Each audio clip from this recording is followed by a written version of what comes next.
With journalist అయ్యి ఆంధ్రప్రదేశ్లో కీలక రాజకీయ పరిణామాలు ఈ వారం మొత్తం సిఐ నాగరాజు గారు నోరు విప్పుతారా లేదా అని అక్కడి నుంచి మొదలయ్యి కంప్లీట్గా జగన్మోహన్ రెడ్డి గారు అమరావతికి సంబంధించి ఒక స్టాండ్ తీసేసుకున్నారు.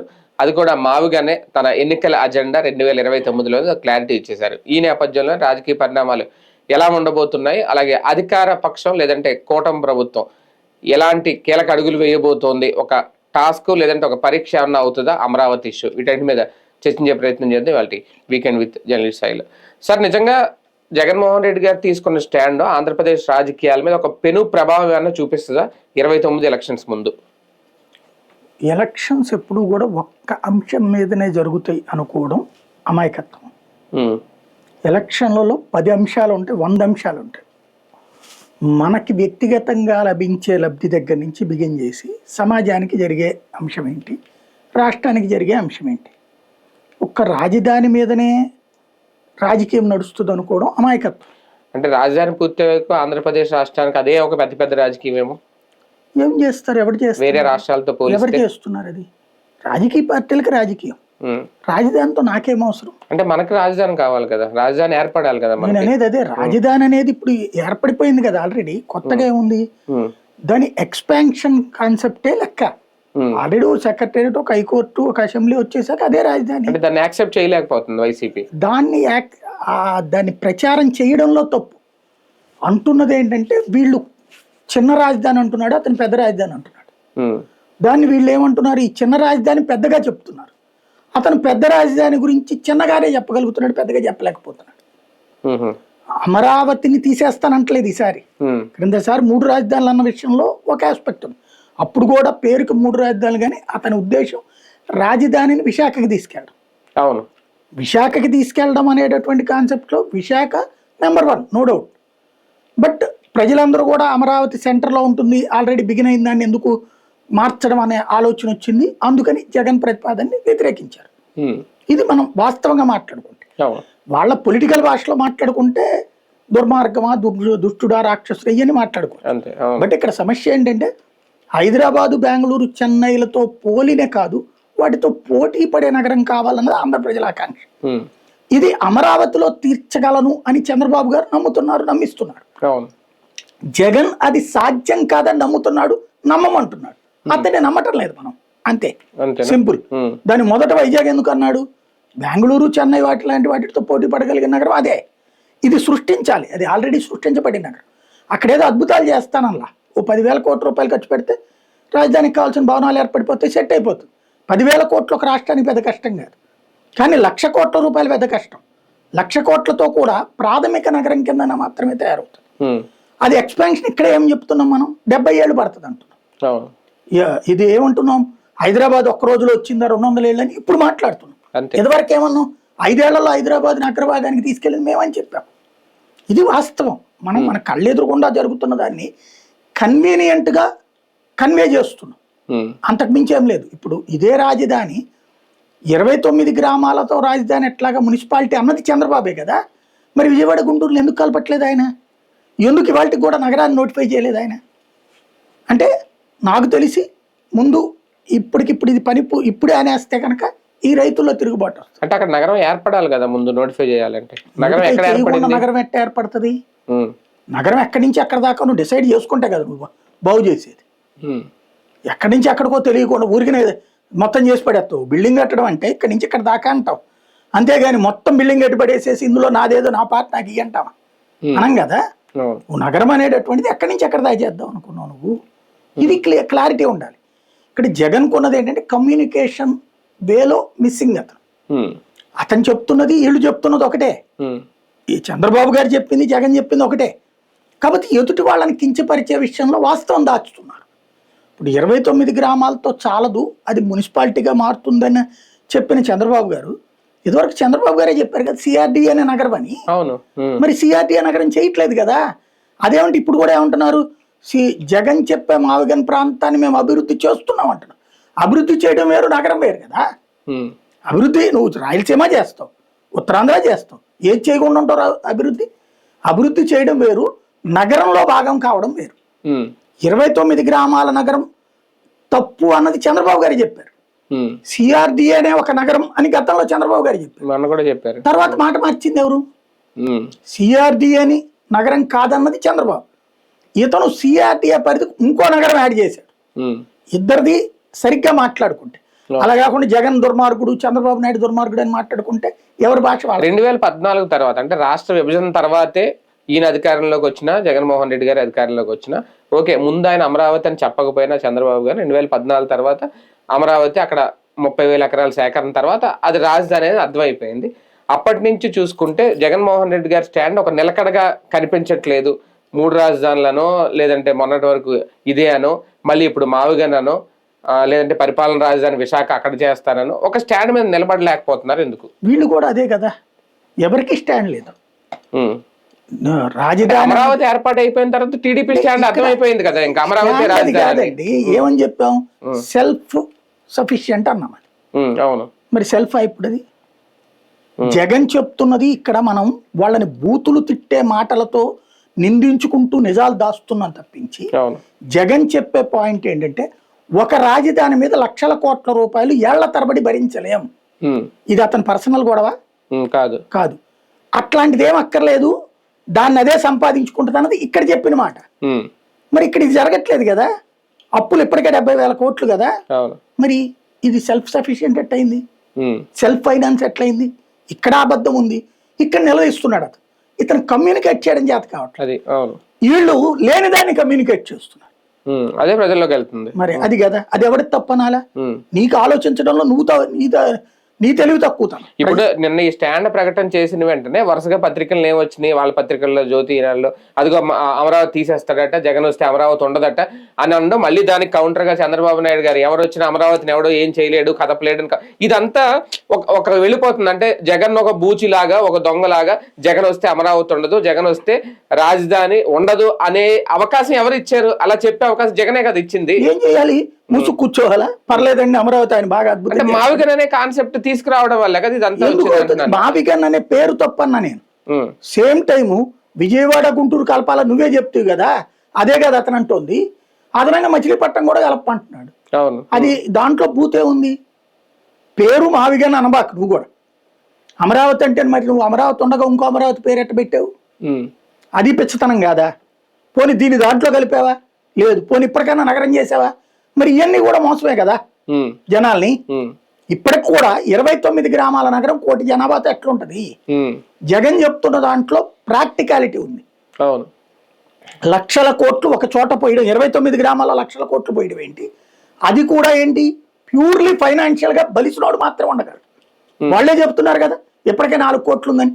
4 కోట్ల రూపాయలు ఎకరం ఉన్నటువంటి చోట్ల నువ్వు బిల్డింగ్ కడితే అద్దె 50,000 60,000 అడుగుతావు తప్పించి 5,000కి 10,000కి ఇస్తావు నువ్వు.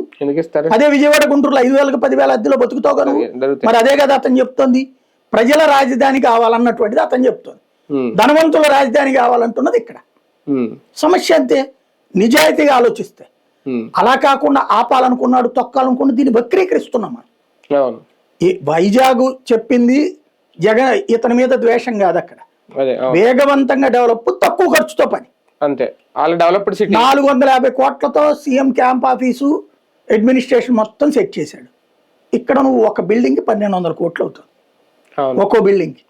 ఎవరిది కరెక్ట్? మనం ఏంటంటే ఒక విచిత్రమైనటువంటి భావోద్వేగాలతో మనల్ని నెట్టేసేసి, భవిష్యత్ తరాలకు సంబంధించిన చర్చ లేకుండా చేసి, ఒక మూకుమ్మడి దాడి చేసి చెడగొడుతున్నాం.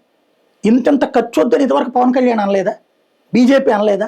లక్షల కోట్లు ఎట్లా పోస్తారని అడగలేదా? ప్రభుత్వంతో వ్యతిరేకంగా ఉన్నప్పుడు ఒక మాట మాట్లాడుతున్నారు, ప్రభుత్వంతో అనుకూలంగా ఉన్నప్పుడు ఒక మాట మాట్లాడుతున్నారు.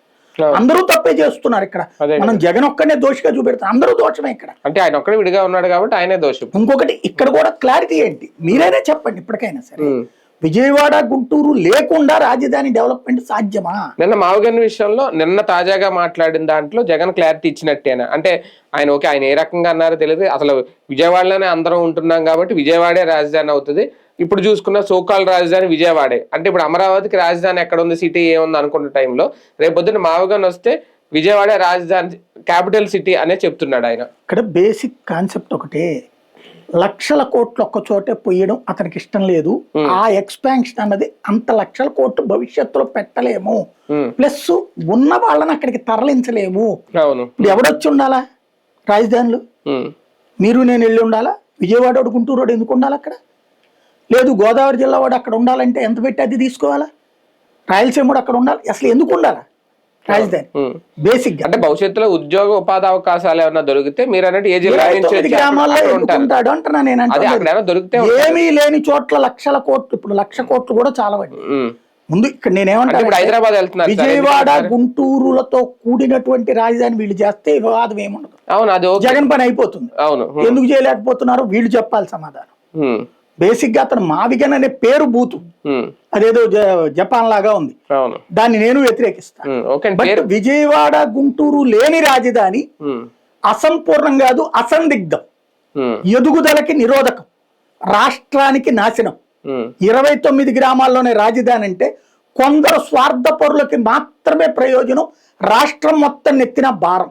భవిష్యత్తులో ఇవన్నీ ఎక్స్పెన్షన్ లో భాగం అవ్వ, విజయవాడ గాని గుంటూరు గాని తెనాలి గాని. ఎందుకంటే మొన్న ఆయన కూడా మాట అన్నారు ఒక టైంలో, ఈ 2 ఏళ్లలో బాబు గారు కూడా. మరి ఇప్పుడు ఎందుకు మానేసారు తెలియదు కానీ ఆటోమేటిక్ ఎక్స్పెన్షన్ లో భాగం అవ్వ. నువ్వు ఇక్కడ 1,00,000 కోట్లు పోసాక ఎక్స్పాన్షన్ లో మళ్ళీ ఇక్కడ ఇప్పుడు వస్తావు నువ్వు డబ్బులు నాకు తెలియగలుగుతా. ఇక్కడ ఇప్పటికి 70,000 కోట్లు మొత్తం పూర్తయ్యేటప్పుడు 1,10,000 కోట్లు అవుతుంది. ఉట్టి అదేమంటారు వరద కాలవలే 1,000 కోట్లు అవుతుంది. నీళ్లు వాగుల నుంచి వచ్చే నీళ్ళని వరద నీళ్ళని తీసుకెళ్లి పారబోయడానికి ఒక కాలువలు, మళ్ళీ దాని చుట్టూ డెవలప్మెంట్ ప్లాన్, దానికి అంతా పెడతావు నువ్వు, బానే ఉంది. ఓ 1,00,000-1,50,000 కోట్లు ఇప్పుడు ఉట్టి రాజధానికి అవసరం అవుతుంది. అవసరం అవుతుంటే మళ్ళీ నేను కొన్ని ఎక్స్పాన్షన్ లో విజయవాడ గుంటూరు కలుపుతారు అనుకున్నాం, అది మంచి పద్ధతి, సెకండ్ ఫేజ్ లో కలుపుతారు అనుకున్నాం. అప్పుడు ఇంకెక్కడేం కడతావు నువ్వు? ఇంకోటి సెక్రటేరియట్ నుంచి అన్ని అక్కడే కట్టేశాక ఇంకెక్కడేం కడతావు? ఇప్పుడు వాస్తవంగా క్రిందటిసారి అయితే నిజమైనటువంటి అమరావతి ఉంది, నోటితో చెప్పి విజయవాడలో కొన్ని కార్యాలయాలు ఉన్నాయి, గుంటూరులో కొన్ని కార్యాలయాలు. రాష్ట్ర ప్రభుత్వ శాఖలు, స్త్రీ శిశు సంక్షేమ శాఖ ఒక చోట ఉంది, విద్యాశాఖ ఒక చోట ఉంది, ఒక్కో చోట ఒకటి పెట్టారు. గుంటూరులో కొన్ని కార్యాలయాలు పెట్టారు, విజయవాడలో కొన్ని కార్యాలయాలు పెట్టారు. కాగ్ కార్యాలయం అక్కడ పెట్టుకొచ్చారు, రిజర్వ్ బ్యాంక్ వాళ్ళకి సంబంధించింది అక్కడ పెట్టుకొచ్చారు విజయవాడలో. గుంటూరులో పారిశ్రామిక శాఖ సంథింగ్ ఉంది, ఆ తర్వాత పెట్టుబడుల శాఖ ఉంది, అట్లా బోల్డ్ ఉన్నాయి. అప్పుడు అది మొత్తం రాజధాని అంటే ఒక అర్థం ఉంది. ఇప్పుడు మొత్తం తీసుకెళ్లి నువ్వు అమరావతిలోనే పెట్టి విజయవాడ గుంటూరు లేదు అందులో అంటే 29 గ్రామాలే అంటే దాన్ని జగన్ వాడాలనుకుంటున్నాడు నెక్స్ట్ ఎలక్షన్స్ కి. ఎందుకని నువ్వు రాష్ట్ర ప్రజలందరూ సొమ్ము తెచ్చి ఒక ఊరిని తయారు చేయడానికి ఎట్లా పెడతావని కదా. ఇక్కడ అదేమంటే ఇది భవిష్యత్తులో సంపద సృష్టిస్తుంది. ఇప్పుడు 1,00,000 కోట్లు 2,00,000 కోట్లు తగలేశాక భవిష్యత్తులో 10,000 కోట్లు తెస్తంటే ఏంటి ప్రయోజనం? దానివల్ల ఎప్పటికీ జగన్ ఆ 29 గ్రామాలకు ఆ ప్రాంతానికి వ్యతిరేకంగా మిగిలిపోరా నడుస్తుంది. ఇప్పుడు చంద్రబాబు నాయుడు కడపళ్ళకి వ్యతిరేక ఇది వరకు, ఇప్పుడు అదే కడపళ్ళు మన ఓట్లే లేదా? ఓటు రాజకీయం కాదు, మనం తాత్కాలిక. ఇప్పుడు ఫర్ ఎగ్జాంపుల్ అండి, దాన్ని ఏమంటారు, కరెంటు ఉచిత కరెంట్ ఇస్తే నాశనం అయిపోతుంది రాష్ట్రం, కరెంటు సాధ్యం కాదు అన్నాడు చంద్రబాబు నాయుడు. రాజశేఖర రెడ్డి వచ్చి ఇచ్చాడు. ఆ తర్వాత చంద్రబాబు నాయుడు అధికారంలోకి వచ్చాడు కదా, అదే పాలసీ అమలు చేశాడు కదా. రేపు పొద్దున పాలసీ అమలు చేయాల్సి రావచ్చు. ఫీజు రియంబర్స్మెంట్ ఆరోగ్యశ్రీ పెట్టినప్పుడు ఏం చెప్పారు? కార్పొరేట్ శక్తులకు దోచిపెడుతున్నాడు రాజశేఖర రెడ్డి అన్నాడు. కార్పొరేట్ శక్తులు అందరూ ఎవరి చేతిలో ఉన్నాయి? తెలుగుదేశం చేతిలో ఉన్నాయి. అంటే తెలుగుదేశం వాళ్ళకి రాజశేఖర రెడ్డి దోచిపెట్టినట్ట. కార్పొరేట్ విద్యా సంస్థలు, కార్పొరేట్ ఆసుపత్రులు. అయినా సరే అతను కంటిన్యూ చేశాడు. చేసిన తర్వాత చంద్రబాబు నాయుడు కంటిన్యూ చేయాల్సి వచ్చింది కదా. ఓ విధానం అనేటటువంటి దాంట్లో కాంట్రవర్సీ ఉంటుంది. ఎందుకంటే మనం ప్రజల్ని కన్విన్స్ చేయడం కాదు, కన్ఫ్యూజ్ చేయాలనుకుంటాం. ఎందుకంటే ఎదుటి వాడికి ఈ ప్రయోజనం యొక్క ఓటు పోకూడదని కోరుకుంటారు రాజకీయాలు. చంద్రబాబు నాయుడు చేసినటువంటి రైతు బజార్ స్కీమ్ని రాజశేఖర రెడ్డి ఎక్కిరించాడు. చంద్రబాబు నాయుడు చేసినటువంటి జన్మభూమిని శ్రమదానాన్ని రాజశేఖర రెడ్డి ఎక్కిరించాడు. అతను వచ్చాయి కంటిన్యూ చేయాల. బట్ రాజశేఖర రెడ్డి అతను కంటిన్యూ చేయాల్సి వచ్చింది. అంటే కంటిన్యూ ఏది చేయగలుగుతాం? స్థిర నిర్ణయంతో. రేపు చంద్రబాబు నాయుడు అన్న మీరు అన్నట్టే ఖచ్చితంగా ఎక్స్పాండ్ చేయాలి. అప్పుడు ఏమంటారు? జగన్ అప్పుడు అదే కదా చెప్పింది అంటారు. అంతే కదా. ఇప్పుడు జిందాల్ కంపెనీ వాడు కడపలో స్టీల్ ప్లాంట్ పెట్టాడు. అప్పుడు వీళ్ళు ఎక్కిరించారు. మా చంద్రబాబు నాయుడు అంత ముందే శంకుస్థాపన చేశాడు. శంకుస్థాపన చేశాడు కానీ ఏమన్నా గట్ట కన్స్ట్రక్షన్ జరిగిందా? లేదు. వీళ్ళు జిందాలోడు పెద్ద దుర్మార్గుడు, జిందాలు అమ్మాయిలు కూడా ఏడిపించే రాక్షసుడు, అట్లాంటి వాడితో బంధాలంటూ ఒక అడిషనల్ డీజీని తీసుకెళ్ళి బొక్కలో దోశారు, 2 పోలీసు అధికారుల మీద సస్పెన్షన్లు పెట్టారు, ఇప్పటికి కూడా పోస్టీ లేదు. మరి అదే జెండాలతో ఇప్పుడు కూర్చుని పంచుకుంటే అదే జెండాలకి ఇప్పుడు చేస్తుంది. మరి అప్పుడు దుర్మార్గుడు ఎట్టయ్యాడు, ఇప్పుడు సన్మార్గుడు ఎట్టయ్యాడు? అంటే కాలక్రమంలో మనం విధానాల్ని మార్చుకుంటున్నాం. అక్కడ అదే ప్లాంట్ పెడుతున్నారు, స్టీల్ ప్లాంట్ 2028కి అవుతుంది. వాస్తవంగా ఇప్పటికి అయిపోవాలి, 2 ఏళ్లలో కట్టగలరు. 23లో శంకుస్థాపన జరిగింది, 24లో ఎన్నికలు వచ్చేసినాయి. అప్పటికి కొన్ని మౌలిక సదుపాయాలు కల్పించారు అక్కడ. ఆ తర్వాత ఆ జిందాల్ వాళ్ళకి సంబంధించిన దాని మీద ఎన్ని గొడవలు అయినాయి, సీఎం రమేష్ వాళ్ళది, ఆదినారాయణ రెడ్డి వాళ్ళది, ఇవన్నీ కూడా అడ్డుకున్నారు కదా. ఈ 2 ఏళ్లలో అధికార కూటమి అడ్డుకుని ఇప్పుడు వీళ్ళతో కాంప్రమైజ్ అయితే ఇండస్ట్రీ నడుస్తుంది. అప్పుడు ఎవరిది విధ్వంసం, ఎవరిది పాలన? అప్పటి నుంచి గొడవలు లేకపోతే ఈ 2 ఏళ్లలో అక్కడ అయిపోయి ఉండేది కదా. ఇంకోటి, గతంలో 4 ఏళ్లలో అమరావతి పూర్తి చేయలేదు. ఎందుకని? భూ సమీకరణ ఇదంతా. ఇప్పుడు కూడా భూ సమీకరణ వివాదాలు ఉన్నాయి, ఇవన్నీ పరిష్కరించుకోవాలి. రెండవది, ఫస్ట్ ఎదురవుతున్నటువంటి సమస్య ఏంటంటే అసలు ఏ రాజధాని లేదు కాబట్టి ఏదో ఒకటి ముందు తగలెట్టనిండ్రా బాబు అంటున్నారు ప్రతి ఒక్కరు. అంతేగాని పూర్తి అయిపోయిన తర్వాత వాటి నెక్స్ట్ ఏం ఆలోచిస్తారు? ఇప్పుడు హైటెక్ సిటీ పెట్టినప్పుడు తిట్టారు, చంద్రబాబు గారు చెప్పారు. ఆ తర్వాత ముందు సావనీయండ్రా అన్నారు. ఆ తర్వాత ఎక్స్పాన్షన్ రాజశేఖర రెడ్డి చేతికి పోయింది. ఇప్పుడు ఎక్స్పాన్షన్ రేపు జగన్మోహన్ రెడ్డి చేతికి పోవచ్చు. అప్పుడు చంద్రబాబు నాయుడు 12 కిలోమీటర్లు అనుకున్నాడండి. దాని పేరు ఏమంటారు, మన అవుటర్ రింగ్, ఓఆర్ఆర్ 12 కిలోమీటర్లు అనుకున్నాడు. శంషాబాద్ లో ఎయిర్పోర్ట్ అనుకున్నాడు, కానీ ఏది స్టార్టింగ్ కూడా చేయలే. చర్చలు జరిగినాయి, ప్రతిపాదనలే జరిగినాయి. ఇక నేను లేకపోతే ఏం కాదన్నాడు ఆయన. రాజశేఖర రెడ్డి వచ్చాడు, 60 కిలోమీటర్లు చేశాడు. అలాగే శంషాబాద్ ఎయిర్పోర్ట్ ఆయన హయాంలోనే శంకుస్థాపన చేసి ఆయన హయాంలోనే ప్రారంభించాడు. జరిగింది కదా, ఆగిందా ఎక్కడన్నా అభివృద్ధి? అట్లాగే ఇక్కడ కూడా అభివృద్ధి ఆగదు. అమరావతి ఏం ఆగదు, ఎవడు లాక్కెళ్ళడు, ఎవడు తీసుకెళ్ళడు. కాకపోతే ఒకటే సింపుల్ లాజిక్ ఏంటంటే, చంద్రబాబు నాయుడు ఉంటే 1,00,000 కోట్ల లక్షల కోట్ల ఆ 29 గ్రామాల్లో పోస్తాడు. జగన్మోహన్ రెడ్డి ఉంటే దాని బడ్జెట్ సగానికి సగం తగ్గించి ఈ మిగతా ప్రాంతాలంటే ఖర్చు పెడతాడు. అది తేడా. ఇప్పుడు జనాలు ఏం కోరుకోవాలి? 1,00,000 కోట్లతో 29 గ్రామాలు బాగుపడాలా, లేకపోతే విజయవాడ గుంటూరు ఇదంతా కలిపి ఒక మహానగరం కావాలని జనం తెలుసుకోవాలి. డెవలప్మెంట్ అంతా అమరావతి నుండే స్టార్ట్ అయ్యింది ఇప్పుడు వీళ్ళు చెప్తున్నది. అదే డెవలప్మెంట్ రేపొద్దున ఆగిపోద్దా, అక్కడికక్కడ నిలిచిపోద్ది? ఏం స్టార్ట్ అయింది అక్కడ? అంటే వాళ్ళు కట్టే నిర్మాణాలు, నిర్మాణం డెవలప్మెంట్, బిల్డింగ్లు. నిర్మాణం అనేది బిల్డింగ్, డెవలప్మెంట్ అనేది విశాఖలో కనబడుతుంది, డెవలప్మెంట్ అనేది రాయలసీమలో కనబడుతుంది. అమరావతిలో ఏం కనబడింది? బిల్డింగే కనబడుతుంది. అది డెవలప్మెంట్ ఎట్ అవుతుంది? అంటే ప్రాజెక్ట్ ఎక్స్పాండ్ కావాలంటే నీకు ఊరు కావాలి. ఇప్పుడు క్వాంటమ్ వ్యాలీ పెడతాడు, క్వాంటమ్ వ్యాలీలో ఊడ్చేవాళ్ళు, తుడిచేవాళ్ళు, లేకపోతే ఇంజనీరు అక్కడెక్కడ ఉంటాడు? ఇక్కడ logical missing from the beginning. నేను అనే పాయింట్ కూడా అదే.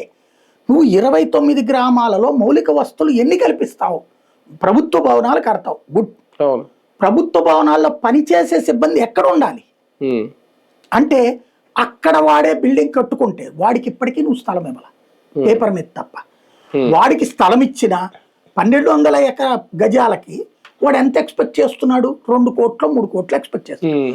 1200 గజాల్లో 3 కోట్ల రూపాయలు ఆశిస్తే దాంట్లో కన్స్ట్రక్షన్ ఇంకొక 1.5 అవుతుంది కదా. 5 కోట్ల రూపాయలతో 1200 గజాల్లో ఖర్చు అయితే అద్దెంత ఎక్స్పెక్ట్ చేస్తాడు చెప్పండి? 5 కోట్లకి రూపాయి వడ్డీ వేస్తే 5 లక్షల రూపాయలు నెలకి రావాలని కోరుకుంటాడు కదా. 5 లక్షల రూపాయలు నెలకి రావాలని కోరుకుంటే అద్దె ఎంత పడుతుంది? ఒక 50 ఫ్లాట్లు అనుకున్నాం, ఎంత అవుతుంది అప్పుడు? ఏ రేంజ్లో సంపాదించాలి? అంటే ఏ రేంజ్లో అద్దెకి ఇవ్వాలి నీకు? ఎలా సాధ్యం? ఇప్పుడు హైదరాబాద్లో నేను బంజారా హిల్స్ లాంటి ప్రధాన నగరంలో, ప్రధాన ప్రాంతంలోనే గౌరీ శంకర్ నగర్ అనే ఒక బస్తీలో 4,500 అద్దెకి దిగా. నాకు ఆ 1,00,000 రూపాయల జీతము, కటింగులు పోను 67,000 రూపాయలు చేతికి వచ్చే రోజున నేను వెళ్ళి దిగింది అక్కడ. అది ఎందుకు? నా ఇంటి ఖర్చు ప్లస్ నా కిస్తీ కట్టాలి అక్కడ. అంటే ఇంటికి ఒక 30,000 పంపిస్తే 15,000 రూపాయలు నాకు కిస్తీ పడేది బ్యాంక్ అకౌంట్. ఇది ఇంటి లోన్ తీసుకున్నాను కాబట్టి ఇది ఒక 30, అదొక 15, 45,000 పోతే నాకు అక్కడ ఇంకా మిగిలేటటువంటిది ఏంటి? ట్రాన్స్పోర్టేషన్ కానీ. కాబట్టి నేను లెక్కేసుకోవాలి. అప్పుడు నేను 4,500 అద్దెకి దిగి ఒక ఏడాది తర్వాత, అదేది 2 గదుల ఇల్లు, అది బస్తీలు, ఏడాది తర్వాత అది ఎక్కువ అనిపించి ఆ పైన ఒకే ఒక్క రూమ్ ఉంది, ఓన్లీ సింగిల్ రూమ్. అది కూడా దాన్ని ఏమంటారు, ఆ రూమ్ లోపల వరకు ఇది చేశారు కానీ బయట ప్లాస్టింగ్ బయట లేదు. అంటే మామూలు ఇటుక రాళ్ళు ఇసుక అట్లా కనబడతాయి. అయినా సరే నేను అందులో దిగా. ఎందుకు? 3,000 రూపాయలకి ఇస్తానన్నారు, 1,500 మిగులుతుందని. ఇది మధ్య తరగతోడి ఆలోచనకి సంబంధించినటువంటి అంశం. అదే నేను తర్వాత రోజుల్లో ఇక్కడ అమీర్పేటలో ఎస్ఆర్ నగర్లో 15,000 అద్దెకు కూడా ఉన్నా. ఎందుకని? ఆ స్థాయి అక్కడ. ఇప్పుడు ఇక్కడ అద్దె హైయెస్ట్ ఉంటుంది, బంజారాహిల్స్ జూబ్లీ హిల్స్ స్థాయి అద్దె ఉంటుంది. అక్కడికి వచ్చి సామాన్యుడు ఎట్లా ఉండగలుగుతాడు? స్టార్టింగ్లో అది సాధ్యం కాదు. మేబీ నేను అనుకోవడం రేపు పొద్దున 29లో ఓడిపోవచ్చేమో జగన్మోహన్ రెడ్డి. కానీ 34కు వచ్చేటికి అదే చర్చ వస్తుంది. ఎందుకంటే అప్పటికి వీళ్ళు పూర్తి చేస్తా ఉంటారు కదా. పూర్తి చేశాక ఈ లెక్కలన్నీ గుర్తుకొస్తాయి. రన్నింగ్ లో ఉన్నప్పుడు మాట్లాడచ్చు మనం ఏదైనా సరే, పూర్తి చేశాక గుర్తుకొస్తుంది ఏంటి మన జీవితం అన్నటువంటి. ఇప్పుడు అప్పుడు ఏమవుతుంది? ఎక్స్పాన్షన్ లేకపోతే ఎట్లా? ఒక ఊరు ఓన్లీ ఈడ్చిపెడితే అంతా మొత్తం ఆ వాకింగ్ అంతా 1,00,000 ఎకరాలంటే వాకింగ్ చేయొచ్చు, అంతే కదా. లేదా సరదాగా తిరగచ్చు, ఒక రోజులో తిరిగేయచ్చు 1,00,000 ఎకరాలు. అదే నీకు విజయవాడ, గుంటూరు, హైదరాబాద్ నువ్వు మొత్తం తిరగలుగుతావు ఒక రోజులో? అసాధ్యం. ఒక ఏరియా నుంచి ఒక ఏరియాకి తిరగడానికి సరిపోద్ది మనకి ఓ రోజు అంతా. ఎల్బీ నగర్ దగ్గర నుంచి కుకట్పల్లి వెళ్ళడానికి రోజు సరిపోద్ది మనకి. పొద్దున 3 గంటలు, సాయంత్రం 3 గంటలు సరిపోద్ది. అంత టైం పడుతుంది. ఇక్కడ మనకి మెయిన్లీ ఏంటంటే, నేనే ఉన్నాను ఫర్ ఎగ్జాంపుల్, నేను లా ప్రాక్టీస్ చేద్దాం అనుకున్న హైకోర్టుకి వెళ్ళి, నేను రోజు గుంటూరు నుంచినో విజయవాడ నుంచినో హైకోర్టుకి వెళ్ళాలి, కానీ అక్కడ నేను ఉండటానికి లేదు కదా అవకాశం. రేపు ఈవెన్ భవిష్యత్తులో ఆ మిగతాది పూర్తయినా సరే నేను చెప్పినట్టు ఈ ధనవంతులైనటువంటి వాళ్ళ ఇళ్ళ కట్టించిన ఇళ్లలో అద్దెకి దిగితే కూడా 30,000 40,000 అద్దె పడుతుంది అక్కడ. ఎట్లా కడతాను నేను? 30,000 40,000 అద్దె కట్టి నాకు సంబంధించినటువంటి జూనియర్లకు డబ్బులు ఇచ్చి పైన తినడానికి ఇయ్యాలి వేసుకుంటాం, 1,00,000 రూపాయలు ఖర్చు అయిపోతుంది కదా. 1,00,000 రూపాయలు ఖర్చు పెట్టాను అక్కడ ఉండగలిగినటువంటి కేసులు అక్కడ ఉంటాయా నాకు హైకోర్టులో? ఎట్లా మరి? మళ్ళీ క్లయింట్స్ అక్కడ దాకా రావాలి కదా. అందుకని వయబిలిటీ. జగన్ ఇప్పుడు దూషించవచ్చు. ఇప్పుడు ఆ దూషణ, ఇప్పుడు చంద్రబాబు నాయుడు మొదట హైటెక్ సిటీ కట్టినప్పుడు దూషించారు, నాయుడే చెప్తారు కదా. ఇప్పుడు జగన్ చెప్పే ప్రతిపాదన దూషించవచ్చు. జగన్ని కాకుండా చంద్రబాబు నాయుడు సక్సెస్ కావాలంటే సింపుల్, ఇప్పుడు దూషించవచ్చు. మీరు అన్నట్టు వాళ్ళ చేతిలో ఉన్న మీడియా ఎకో సిస్టమ్ ద్వారా ప్రచారం చేయొచ్చు. కానీ పూర్తయ్యే లోపు, పూర్తయిన తరువాత వచ్చే చర్చ అదే. 29 గ్రామాలకేనా రాజధాని? కానీ రేపేంటి జగన్మోహన్ రెడ్డి విజన్? ఒకవేళ అధికారంలోకి వస్తే నిన్న ఆయన చేసిన ప్రకటన ప్రకారం గనక మనం చూసుకుంటే కంప్లీట్ గా విజయవాడలో కూర్చునే పరిపాలన చేస్తారా? చేస్తే గనక ఇప్పుడు ఉన్న 29 గ్రామాల పరిస్థితి ఏంటి? నాకు తెలిసి పాలన అక్కడే ఉంటది. ఎక్కడ? అమరావతిలో. అవునా? మిగతాది ఎక్స్పాన్షన్ అనేదంతా కూడా ఇప్పుడు కట్టతనే, కొత్త కడతనే అన్ని అక్కడే అంటున్నారు. అది మేబీ విజయవాడ, గుంటూరు వీటికి రావచ్చు. ఫర్ ఎగ్జాంపుల్ క్వాంటమ్ వ్యాలీ అక్కడ కడుతున్నాడు. రేపు పొద్దున ఇంకొక వ్యాలీ ఏదో కట్టాలనుకున్నప్పుడు ఇప్పుడు వీళ్ళు ఏదో అప్పుడు నవనగరాలు చెప్పారు. ఆ నవనగరాలు లాంటిది వీళ్ళు నవనగరాలు అన్నారు అనుకోండి, ఇంకోటి కూడా ఒక ఇండస్ట్రీ వస్తుంది. అమరావతి రాజధాని. ఇప్పుడు ఈ అమరావతిలో ఎక్స్పాన్షన్ విజయవాడ, గుంటూరు, మచిలీపట్నం కలుపుతున్నామంటారు. కలుపుతున్నాం అన్నప్పుడు ఎక్స్పోర్ట్స్ అండ్ ఇంపోర్ట్స్ లాంటి ఎక్కడికి పెట్టుకోవాలి? అమరావతిలో పెట్టుకుని మచిలీపట్నం తీసుకెళ్లాలా? మచిలీపట్నంలోనే పెడతాడు. కమర్షియల్ కాంప్లెక్సెస్ విజయవాడలో పెట్టచ్చు, ఇండస్ట్రియల్ గుంటూరు పెట్టచ్చు. ఇవి ఆటోమేటిక్గా జరిగాయి. ఇప్పుడు ఇలా పెట్టాలనుకున్నాడు. ఇప్పుడు ఫర్ ఎగ్జాంపుల్ మీరు హైదరాబాద్లో అతను ఏం మాట్లాడుతున్నాడు పద్దాక, రేవంత్ రెడ్డి పెట్టుబడులు అదిగో ఇది వస్తున్నాయి, ఇది వస్తున్నాయి అంటాడు. ఎందుకని? నగరంలో కాబట్టి. చెన్నైలో కూడా పెట్టుబడులు వస్తున్నాయి కదా, ఆంధ్రాకి కూడా పెట్టుబడులు వస్తున్నాయి కదా. వీళ్ళే చెప్తున్నారు కదా 25% దేశంలో తెస్తున్నామని. ఎక్కడ పెట్టారు ఆంధ్రాలో ఒకసారి చెక్ చేయండి. టోటల్ ఆంధ్రాకు వచ్చిన 25 రూపాయల పెట్టుబడులు, ఇది ఓవరాల్ 125 వచ్చింది కదా, 25లో అమరావతికి 5 రూపాయలు వస్తే 20 రూపాయలు బయట వస్తున్నాయి. మనం అడుగుతున్నాం నువ్వు రాయి అమరావతికి అని. నాకు వైజాగే కావాలంటున్నాడు గూగులోడు, నాకు వైజాగే కావాలన్నాడు మైక్రోసాఫ్ట్ వాడు, నాకు వైజాగే కావాలన్నాడు షిరిడి సాయి వాడు, నాకు వైజాగే కావాలన్నాడు లూలు వాడు. ప్రతి ఒక్కడు వైజాగ్ కావాలని. ఇక్కడ బలవంతంగా ఇస్తే వరుణ్ బజాజ్ ఒక హోటల్ కడతాడు, బలవంతంగా ఇస్తే తక్కువ రేటుకి ఇస్తే యూనివర్సిటీ కడతాడు.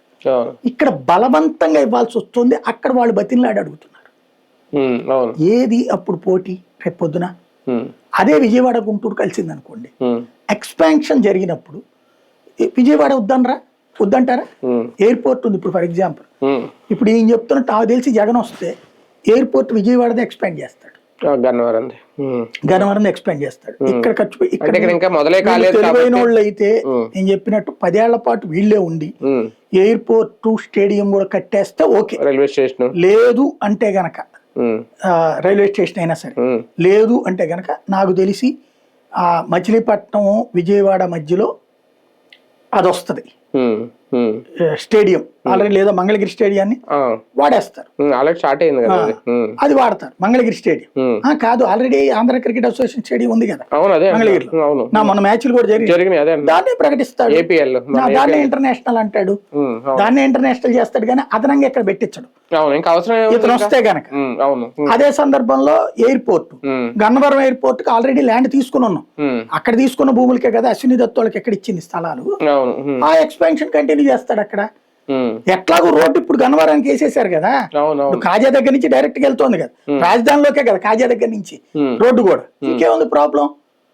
శంషాబాద్ ఏమి బంజారా హిల్స్ లో లేదే, జూబ్లీ హిల్స్ లో లేదే, లేకపోతే పంజాగుట్ లో లేదే, శంషాబాద్ 30 కిలోమీటర్లు ఉంటుంది, ఇప్పుడు రాజధానికి గన్నవరం ఎయిర్పోర్ట్ కి 30 కిలోమీటర్లు. జగన్మోహన్ రెడ్డి గారు నిన్న చేసిన ప్రకటనతో ప్రైవేటు నిర్మాణాలు ఏవైతే ఉన్నాయో, లేదంటే పారిశ్రామికవేత్తలు కొన్ని ప్రాజెక్టులు పెడుతున్నారు, క్వాంటమ్ వ్యాలీ కానీ ఇలా కొన్ని అవి ఇంకా స్టార్టింగ్ స్టేజ్ లో ఉన్నాయి, కొన్ని సాయిల్ టెస్ట్ స్టేజ్ లోనే ఉన్నాయి. వాళ్ళకి ఒక రకంగా ఇది ఒక ఇబ్బందికరమైన వాతావరణమేనా? అంటే వాళ్ళు ముందుకు వెళ్ళాలా, వెనక్కి వెళ్ళాలా, లేదంటే ఆగాల, ఈ పరిస్థితి ఏమన్నా వస్తుందా? అంటే బేసిక్ గా ఒకటి, ఇక్కడ వ్యాపారం చెయ్యాలనుకునేవాడు వెనక్కి వెళ్ళక్కర్లేదు, ఆల్రెడీ ఒప్పందాలు కూడా అయిపోయినాయి కాబట్టి వెనక్కి వెళ్ళాల్సిన పని లేదు, అదేం ఉండదు. ఎవరు వెనక్కి పోతారంటే ఇప్పుడు తక్కువ రేటుకు భూమి తీసేసుకుని భవిష్యత్తులో భూముల ధరలు పెరగడం కోసం ఇప్పుడు కేవలం ఏదో ఒక వంక పెట్టి వ్యాపారాలు చేసేవాడు మాత్రమే పారిపోవాలి.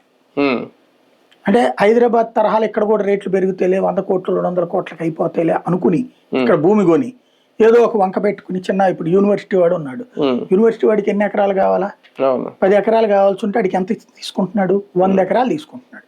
100 ఎకరాలు వాడు బిల్డింగ్ కడుతుంది ఎంత, 5 ఎకరాలు, మిగతా ఎన్ని ఇంకొక 5 ఎకరాలు, మిగతా 90 ఎకరాలు వాడి దగ్గర అట్టు పెట్టుకుంటున్నాడు.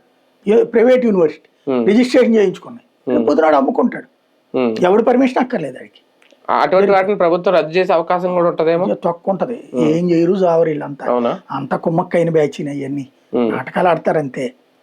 అప్పుడు ఇంత ముందు ఇప్పుడు లెక్కనైతే గనక స్టూడియోలకి ఇచ్చారు వీళ్ళు, రాఘవేంద్రకి సినిమా ప్రమోషన్ కోసం అని ఇచ్చిన దాంట్లో షాపింగ్ మాల్ కట్టుకున్నాడు అతను, ఏమైంది మొన్న మధ్య గల్లా జయదేవ్ వాళ్ళకి ఇచ్చింది, అమరానికి ఇచ్చింది, వీళ్ళు రద్దు చేయలేదా, మిగిలిన స్థలం వాళ్ళకి కట్టలేదు, అలా ఉంచేసారని చెప్పి దానికి మళ్ళీ ఆపేయలేదా? అదే అగ్రిమెంట్ ఒకసారి కుదిరిన తర్వాత వాళ్ళ వ్యవస్థ కనుక ఏది లాభాల్లోనే ఉంటే తీయరు, ఓట్లు ఉన్నాయి, వ్యవస్థ ఉంది, ఏం చెయ్యరు, ఏడిపించడానికి పనికొస్తుంది అంతే కాసేపు. నాకు తెలిసి అట్లా ఏడిపిస్తాడని కూడా, ఎందుకంటే ఆ రాజధాని ప్రాంతంలో ఇతను వస్తే, జగన్ వస్తే ఆ 29 గ్రామాల డెవలప్మెంట్ ఎక్కడిదక్కడ ఉంటదండి. మొన్న మధ్యన ఆయన మాట్లాడిన మాట కొన్ని సందర్భాల్లో, యూనివర్సిటీ దగ్గర భూములు ఉన్నాయి, ఇక్కడ సెక్రటరీ పెట్టుకోవచ్చు, ఇక్కడ అసెంబ్లీ పెట్టుకోవచ్చు, ఇలా కొన్ని చెప్పారు. ఒకవేళ అధికారం వస్తే, ఎందుకంటే లాస్ట్ 5 years లో ఆయన ఏం చేయలేదు అనేది ఉంది ఒక ముద్ర జగన్ మీద, ఈ 5 ఏళ్లలోనైనా ప్రభుత్వ నిర్మాణాలు ఏమైనా చేయగలుగుతారా, చెయ్యాలా? వీళ్ళే చేసేస్తారు కదా, ఇంకా అతను ఏం చేస్తాడు, వాళ్ళు అక్కడ చేస్తారు అమరావతి అంతే, దాన్ని నేను యాక్సెప్ట్ చేయట్లేదు కదా అమరావతి అనేది. ఇప్పుడు చంద్రబాబు నాయుడు తన ఇంటి దగ్గర నుంచినే పరిపాలిస్తున్నాడు, సెక్రటేరియట్కి అప్పుడప్పుడు వస్తున్నాడు, లోకేష్ తన శాఖ నుంచినే చేస్తున్నాడు, ఎవడికోడు వాళ్ళ శాఖలు. ఇదివరకటి రోజుల్లో ఒక ప్రొసీజర్ ఉండేది, ప్రతి ఒక్కళ్ళు కార్యాలయానికి వచ్చి, సచివాలయానికి వచ్చి పొద్దున్నే సాయంత్రం దాకా మంత్రులు అందరూ అక్కడే ఉండేవాడు. మనందరం జర్నలిజం ఫీల్డ్లో నేను పనిచేసినప్పుడల్లా, నేను సి ఛానల్లో పనిచేసినప్పుడు ప్రతి మంత్రి అక్కడే ఉండేవాడు, వీకెండ్స్ లో మాత్రమే వాళ్ళకి వెళ్ళేవాడు, మాక్సిమం నేను ప్రతి మంత్ని అక్కడే చూసేవాడు. నేను సి ఛానల్ 2000లో చేసిన టైంలో అయితే హైదరాబాద్ తోసుకుని వెళ్ళేవాడిని సెక్రటరీ. ఇప్పుడు హైదరాబాద్ లో కూడా అట్టలేదు, కేసీఆర్ వచ్చిన తర్వాత ప్రగతి భవన్ లో కూర్చునే పరిపాలన అంతా. నేనేది ఎమ్మెల్యేలు మంత్రులు చాలా మంది ఇప్పటికే హైదరాబాద్ లోనే ఉండటం కాదు, నేను అనేది ఉండటమే కాదు, సెక్రటేరియట్ కి వచ్చేవాడు. ఇప్పుడు అసలు సెక్రటేరియట్ ఎవడు వస్తున్నాడు, ఎవరి కాళ్ళు వాళ్ళ ఇళ్ల దగ్గర నుంచి, దాని పేరు ఏమంటారు, క్యాబినెట్ మీటింగో లేకపోతే ఏ లోకేష్ పిలిస్తేనో చంద్రబాబు పిలిస్తే తప్పించి మాక్సిమం అదే నడుస్తుంది. ఇతను క్రిందసారి క్యాంప్ ఆఫీస్ నుంచి పరిపాలించాడు జగన్మోహన్, అతనితో పోల్చుకుంటే చంద్రబాబు నాయుడు కొంత బెటర్, సెక్రటేరియట్కి వచ్చి వెళ్తుంటాడు. కేసీఆర్ బుద్ధి అయినా సరే ఆ ప్రగతి భవన్ లో తన ఇంటి దగ్గర నుంచి పరిపాలించాడు. ఇప్పుడు రేవంత్ రెడ్డి కూడా ఇంటి దగ్గర నుంచి సెక్రటేరియట్కి అప్పుడప్పుడు వస్తున్నాడని టీఆర్ఎస్ వాళ్ళు విమర్శిస్తున్నారు కదా. కాబట్టి రోజులు మారిపోయినాయి, సచివాలయం బేస్డ్ లేదా ఆ క్యాపిటల్ బేస్డ్ అడ్మినిస్ట్రేషన్ పోయింది. హైకోర్టుగా నడుస్తుంటది, అలాగే అసెంబ్లీగా నడుస్తుంది. పరిపాలన అయితే సచివాలయంలోకి వచ్చి వీళ్ళు కూర్చుంటారని నేను అనుకోను. వాళ్ళు కూర్చోరు, వీళ్ళు కూర్చోరు. సమావేశాల టైంలో అసెంబ్లీకి మాత్రం వస్తారు, అంతే. అవి జరుగుతాయి. మిగతా ఎక్స్పాన్షన్ అంతా కూడా విజయవాడ గుంటూరుకి జరగచ్చు. ఎక్కువగా ఎక్స్పాన్షన్ అంటే పెద్ద పెద్ద బిల్డింగ్లు కట్టిస్తాడని కూడా నేను అనుకోను. దాంట్లో ఇంకోటి పరిపాలన అక్కడి నుంచి మారుస్తాడని కూడా నేను అనుకోను. సచివాలయం అన్ని ఫ్లోర్లు కట్టిన తర్వాత అది వదిలేసి ఇంకో సచివాలయం కట్టుకుంటాడని నేను అనుకోను. అట్లా కట్టడానికి వేస్తే మళ్ళీ ఎవడో ఒకడు కోర్టులు వేస్తాడు, ఆపుతారు కూడా. క్రిందసారి మనం అందరం మర్చిపోతుంది ఏంటంటే, దాన్ని ఏమంటారు, లాజికల్ గా కావాలని మర్చిపోతున్నారు చాలా మంది. జగన్ మొట్టమొదట ఆ రామకృష్ణ టవర్స్ ఏదో తీసుకోవడానికి రెడీ అయ్యాడు, డబ్బులు ఇచ్చి కొనుక్కోవడానికి కూడా. ఎక్కడ? విజయవాడలో, గుంటూరు విజయవాడ మధ్యలో హైవే మీద అదేదో ఒక టవర్స్ కొనడానికి రెడీ అయితే విజయసాయి రెడ్డిలు ప్రకటించారు కూడా. ఈ లోపు వాళ్ళు కోర్టుకి వేశారు, ఎక్కడికి మార్చకూడదు అన్నాడు. ఆ తర్వాత తాడేపల్లితో కలిపే ప్రయత్నం చేశాడు కార్పొరేషన్ కి, దాని మీద కోర్టు కేసు ఆపారు. గుంటూరుతో కలిపే ప్రయత్నం చేశారు, దాని మీద కోర్టు కేసు ఆపారు. అతను ఏ పని చేయకుండా రాజధాని అంటే చంద్రబాబు వచ్చాక పరిపాలన జరగాలి, నువ్వు చేయడానికి వీల్లేదని అతను కోర్టుల ద్వారా అడ్డుకుంటానే ఉన్నారు. 5 ఏళ్ళు అలాగే అయిపోయింది. మరి ఏం చేయాలి ఇక్కడ? రేపైనా చేస్తారు. కాబట్టి అతను కూడా ఏం చేస్తాడు ఈసారి, ఈ సినిమా కూడా ఏముండదు, అక్కడ అడ్మినిస్ట్రేషన్ అటు తన ఇంటించిందే పరిపాలన చేస్తాడు. నువ్వు భవిష్యత్ అంటే ప్రభుత్వాన్ని మేము శాసిస్తాం, ఎవడైనా మా కాళ్ళ దగ్గర ఉండాలి అనే తత్వం ఏదైతే ఉందో అది చాలా ప్రమాదకరం. దాని వల్లనే ఇప్పుడు ప్రతిఘటన, అంతకు మించి ఏం లేదు ఇక్కడ. జగన్ వస్తే అదేదో నీళ్లు చల్లితే, ఇప్పుడు చంద్రబాబు నాయుడు పవన్ కళ్యాణ్ వెళ్ళాడు, కడపలో ఎవరన్నా పసుపు నీళ్ళు చల్లారా? చల్లితే ఊరుకుంటారా? ఇక్కడ నువ్వు ఎట్ట చల్లావు అంటే నీకు నచ్చని మనిషిని ఉన్మాదిగా నువ్వు చూపెడుతున్న ఉన్మాదం. ఇప్పుడు మన కోడిగుడ్లు వేసారు, రాళ్ళు వేసారు, దానికి ఏమంటున్నారు? ఇదే చంద్రబాబు మీదనో లేకపోతే అదే టీడీపీ వాళ్ళ మీదనే వేసుంటే ఉన్మాదం, వీళ్ళ మీద వేస్తే తరిమి కొట్టారు. ఏది జన్యుని మాట? తరిమి కొట్టారు అనే పదం నిజమైతే నిన్ను తరిమి కొట్టట్టే. ఇద్దరు నాయకుల మధ్య ఈగో ఫీలింగ్స్ రాజధానితో బంతాట ఆడుకుంటున్నారు. ఆంధ్రప్రదేశ్ కి 2 నాయకులు కాదు, 3 నాయకులు అహం, ఎవరికి వాళ్ళ అహం. కనీసం ఒకరికొకరు షేక్ హ్యాండ్ కాదు కదా, పేరుతో మాట్లాడుకోవడానికి కూడా నచ్చని మన వైనం. పవన్ కళ్యాణ్ పేరెత్తడు ఇతను, చంద్రబాబు పేరెత్తడు, చంద్రబాబుని ఎటకారంతోనే మాట్లాడతాడు, జగన్ ని పేరు రోజు ఎటకారంతోనే ఉంటది. ముగ్గురికి చంద్రబాబు అంటే పవన్ కి పడుతుంది, జగన్ అంటే పడదు. జగన్ కి చంద్రబాబు అంటే పడదు, పవన్ అంటే పట్టించుకోడు. ఇది తత్వం. నాయకుల యొక్క అహం. ఈ అహాన్ని సంతృప్తి పరిచేందుకు వాళ్ళకి తాబేదారులుగా పనిచేసే జనం, అందరూ కాదు, వాళ్ళ తాబేదారులుగా వ్యవహరించే జనం, జెన్యునిటీ చచ్చిపోయినటువంటి తరం, తటస్థులైన ఆంధ్రులు తెలంగాణకి వెళ్ళి కూర్చుని మాట్లాడలేనటువంటి తరం, ఉద్యోగాలు ఉపాధి కోసం ఇక్కడ ఉండనటువంటి వర్గం.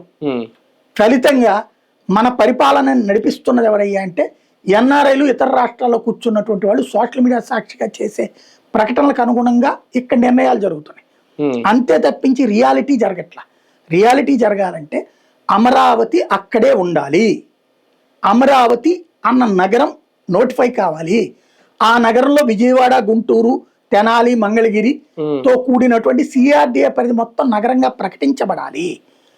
ఇష్టమైతే మచిలీపట్నం కలుపు, లేదా వదిలే, నేను దాన్ని కూడా ఒప్పుకుంటాను. అది ఈ ప్రభుత్వానికి నచ్చలేదు, వదిలే, మచిలీపట్నం కలపని నేను అన్ను. నువ్వు అది నెక్స్ట్ జగన్ వస్తే కలుపుకుంటాడేమో, ఎక్స్పాన్షన్ లో పార్ట్ అవుతుంది. అంతే తప్పించి అసలేమీ కాకుండా ఉట్టి 29 గ్రామాలు అంటే వీళ్ళ తప్పు. దాన్ని పరిపాలనకు సంబంధించి స్పష్టత ఇవ్వకుండా మావిగన్న ఫార్ములా అన్నాడు, నేను వస్తే అవి అక్కడే ఉంటాయి, మిగతా ఎక్స్పాన్షన్ నేను ఇచ్చేస్తాననే అర్థవంతమైనది కాకుండా అర్థం కాని మాట మాట్లాడటం జగన్ తప్పు. ఈ ప్రకటన తర్వాత తెలుగుదేశం పార్టీ కూడా ఇప్పుడు కూటమి ప్రభుత్వం అంటే ఇప్పటికే అమరావతిలో నిర్మాణాలు వేగంగా జరుగుతున్నాయా లేదని వాళ్ళ దగ్గర నుంచి ఒక లెక్క, అఫీషియల్ లెక్క సిఆర్డిఏ నుంచి వచ్చింది. 52% ఎంతో జరగాల్సిన పనులు 31%కే ఉన్నాయి, ఇంకా చాలా వరకు వేరియేషన్ ఉంది అనేది. 3 ఏళ్ల టైం ఉంది. ఆ పనులు వేగం పెంచగలుగుతారా? పెంచకపోతే జగన్ వస్తే రేపొద్దున ఇబ్బందేనా? ఆ భయం ఏమన్నా ఉంటుందా టీడీపీకి? జగన్ వలన అమరావతి తొందరగా అవుతుంది నాకు తెలిసి. అదే అంటున్నాను, ఈ 3 ఏళ్లలో పూర్తి చేసేస్తారు దాదాపుగా. మెయిన్ చేసేసి ఇనాగ్రేషన్ చేసుకుని వెళ్ళి కూర్చుంటారు. ఎందుకంటే జగన్ వస్తే ఆగిపోతుందన్న భయం వీళ్ళకుంది, రాకూడదని వీళ్ళు కోరుకుంటారు. కాబట్టి ప్రస్తుతానికి ఉన్న వీళ్ళ లెక్క ఏంటంటే 5 అంశాలలో కారణంగా జగన్ ఓడిపోతాడన్నది వీళ్ళ లెక్క ఉంది.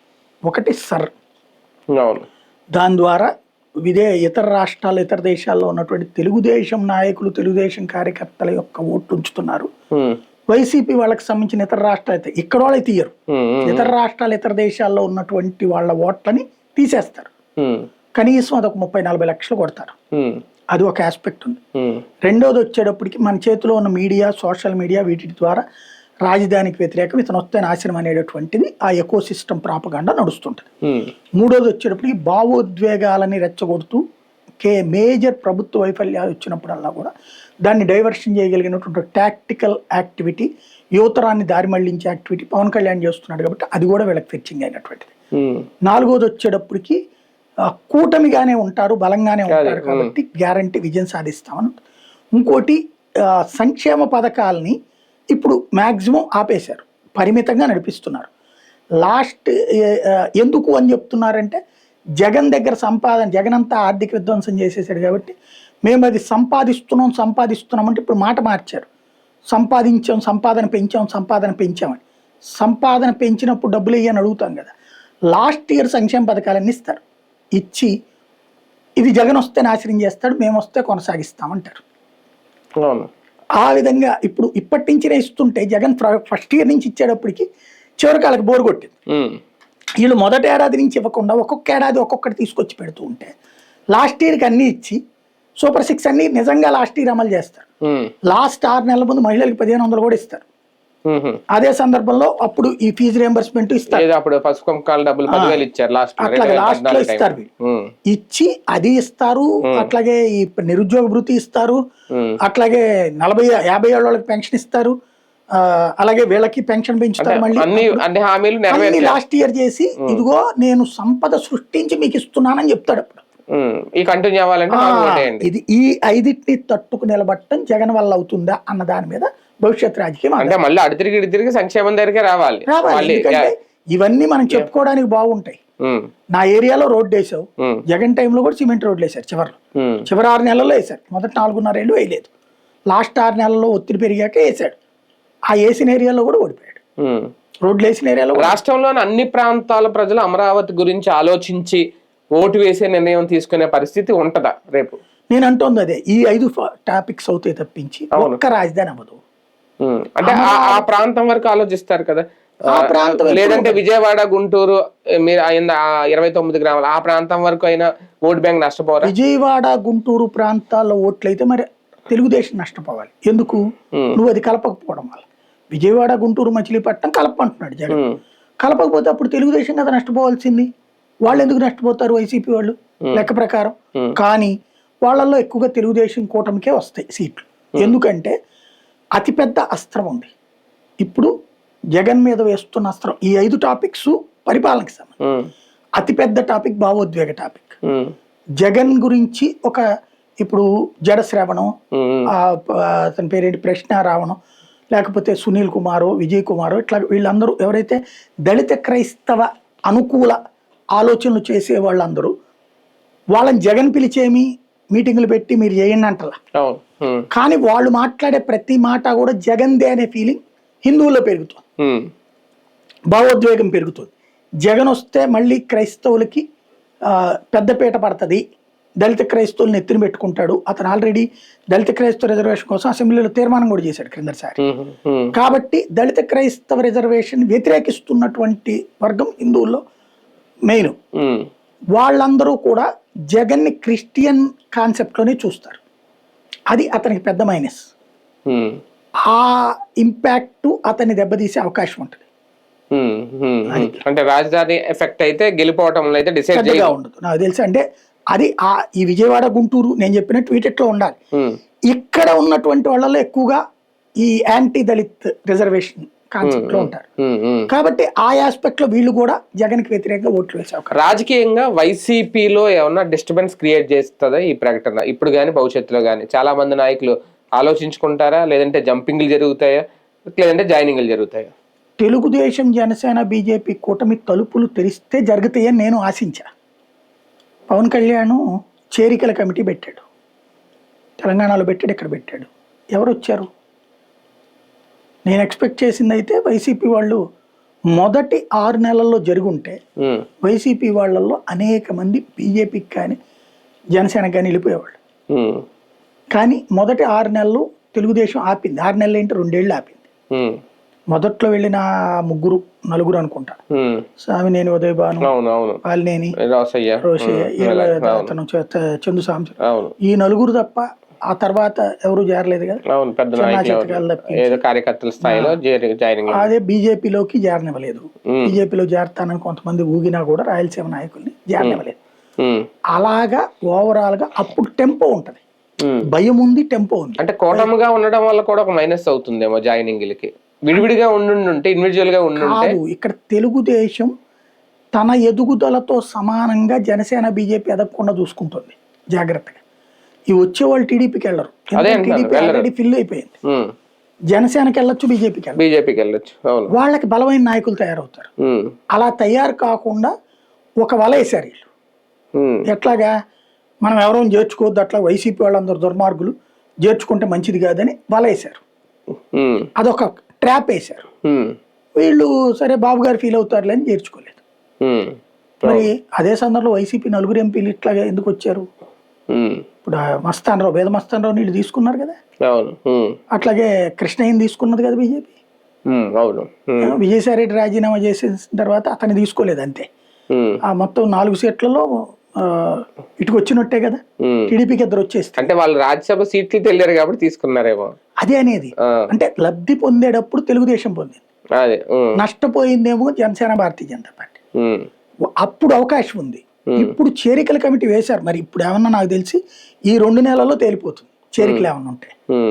అంతే తప్పించి ఆ తర్వాత చేరికలు అంటే ఎలక్షన్స్ ముందుకు వచ్చేటప్పటికి ఇక్కడ ఫస్ట్ ఇంకోటి ఏంటంటే సెక్యూరిటీ ఏంటి. నేను ఫర్ ఎగ్జాంపుల్ తెలుగుదేశంలో చేరాను, నాకు రేపు ఎమ్మెల్యే ఎంపీనిస్తాను, నువ్వే నమ్మలేదుగా.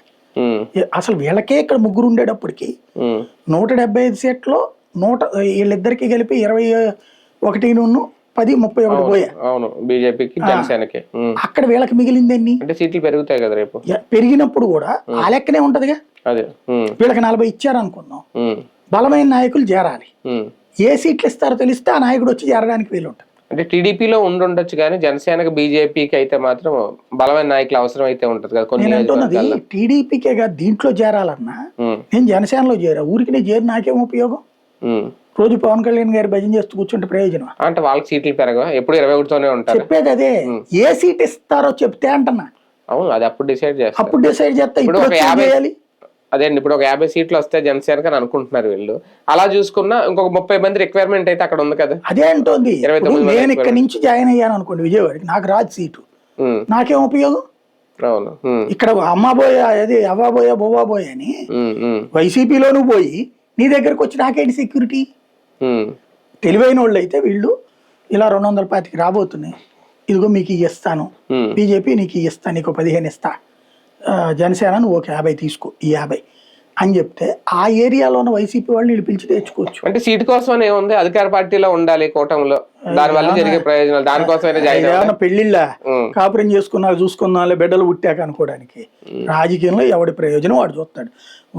కోట్ల రూపాయల డబ్బులు తగలేసి వచ్చి నాయకులకు భజన చేయడానిక?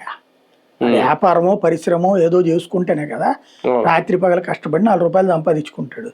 ఆ సంపాదించుకున్నది తెచ్చుకొచ్చి పవన్ కళ్యాణ్ దేవుడు లేకపోతే మాధవ్ దేవుడు అని చెప్పి భజన చేస్తారేంటి అక్కడ కూర్చుని? రేపు నాకేంటి అనేది చూడకుండా ఇవాళ రాజకీయం లేదు. ఇవాళ రాజకీయం అట్ట ఉన్నప్పుడు ఇప్పుడు ఎందుకు తెలుగుదేశంలో నేను ఇచ్చిన సీట్లు ఎవరికి ఇచ్చాడు? ధనవంతులకి ఇచ్చారా లేకపోతే పార్టీలో కష్టపడ్డ వాళ్ళకి ఇచ్చారా? ఎవరు కష్టపడ్డవాళ్ళు? ఇప్పుడు 4 కోటీశ్వర్లేగా. ఎవడు తక్కువ తిన్నోడు ఉన్నాడు వాళ్ళ దగ్గర? 4 ఇంక్లూడింగ్ జనసేన ఆయనతో సహా. జనసేనలో కష్టపడ్డోడికి ఇచ్చాడా ఆయన? ఏమని డబ్బు ఉన్నోడికి ఇచ్చింది. అంటే డబ్బు రాజ్యసభ సీట్లు అంటే జగన్ గారు ఇచ్చారులే, ఈ వేళ టైంలో మాత్రం ఇంతే కదా అని అనేది. అది కదా, నువ్వు ఇచ్చేది డబ్బులు ఉన్నోడికే ఇస్తున్నావు.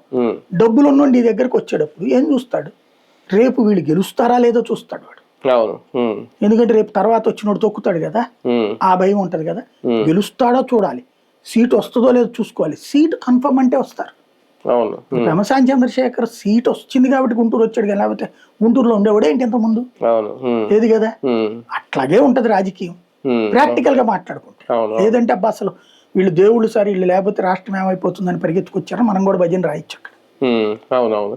కొన్ని రోజులు పక్కకి వెళ్ళిపోయింది ఆ రెడ్ బుక్, లేదంటే అప్పుడు అరెస్ట్లో, సోషల్ మీడియా అరెస్ట్లు. ఎందుకంటే అప్పట్లో ఆ తురకా కిషోర్ దగ్గర నుంచి, లేదంటే వల్లభనేని వంశీ అన్ని మనం చూస్తే ఒక కేసు అయిన తర్వాత మళ్ళీ ఇంకో కేసు, ఈ స్టేషన్ నుంచి ఇంకో స్టేషన్.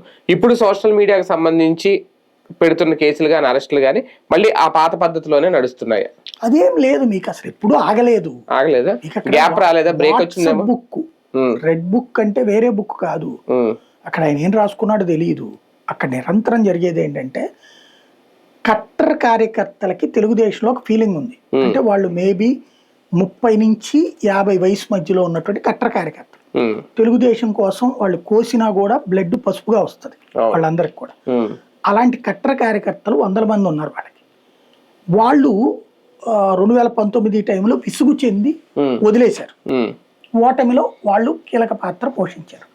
ఆ తర్వాత కూడా పెద్దగా పార్టీ యాక్టివిటీకి రాలా 2-3 ఏళ్ల పాటు. 2-3 ఏళ్ల పాటు రాలా వాళ్ళు ఎవరు కూడా. ఈవెన్ కరోనా అప్పుడైనా అట్లాంటి వాళ్ళు ఏంటి, నిధులు సమీకరించగలరు, 10 మందితో మాట్లాడి కన్విన్స్ చేయగలరు, ఊరికినే రోడ్డు మీద రెచ్చిపోరు, పార్టీ ఆఫీసులోనే మాట్లాడతారు, అందరితో కలుపుకెళ్తారు వాళ్ళు. వీళ్ళు కట్టర్ కార్యకర్తలు. మిగతా పార్టీలకి, తెలుగుదేశానికి నిర్మాణాత్మక కార్యకర్త వాళ్ళు. వాళ్ళ కట్టర్ కార్యకర్త వేగ్గా కాదు, పార్టీకి ప్రయోజనం ఏం చేకూరుతుందని ఆలోచిస్తాడు. వీళ్ళకు ఒక అసంతృప్తి ఏముందంటే, చంద్రబాబు నాయుడు అధికారంలో ఉన్నప్పుడు అధికారాలను అడ్డు పెట్టుకుని అవతల వాళ్ళని వేధించడు, అదే రాజశేఖర రెడ్డి, అదే జగన్మోహన్ రెడ్డి అయితే వేధిస్తాడు అనేటటువంటి వాళ్ళకున్న ఒక అపప్రద నన్ను అడిగితే. ఎందుకంటే చంద్రబాబు నాయుడు అలాంటి కక్ష కట్టకపోతే రాజశేఖర రెడ్డి కొడుకు అయినటువంటి జగన్మోహన్ రెడ్డికి ఆయనకి ఏంది గొడవ? వీళ్ళిద్దరికి ఏమైనా చిన్నప్పుడు ఫ్యాక్షన్ గొడవలు ఉన్నాయా, తగవలు ఉన్నాయా? అతను జైల్లో ఎందుకు పెట్టించాడు? కాంగ్రెస్ పార్టీ అయితే 1 రోజులు వచ్చేవాడు జగన్, 16 నెలలు జైల్లో ఉండడానికి కారణం చంద్రబాబు నాయుడు. ఇంప్లీడ్ అయినటువంటి అశోక్ గజపతి రాజా, ఎర్రన్నాయుడు వాళ్ళు ఇంప్లీడ్ అయ్యి తెలుగుదేశం లాయర్లు అక్కడ కూర్చున్నారు కాబట్టి దెబ్బ కొట్టారు. అప్పట్లో జగన్ మీద ఏవైతే తప్పుడు నివేదికలు ఇచ్చిన అధికారులు ఉన్నారో వాళ్ళందరూ తర్వాత చంద్రబాబు టైంలో కీలక పదవులు పొందారు. ఏంటండి, చంద్రబాబు నాయుడు డైరెక్ట్ కొట్టడం, ఆయువు పొట్టు మీద కొడతాడు. అంటే జగన్ కూడా అదే పని చేశారు అనుకోవాలి మరి.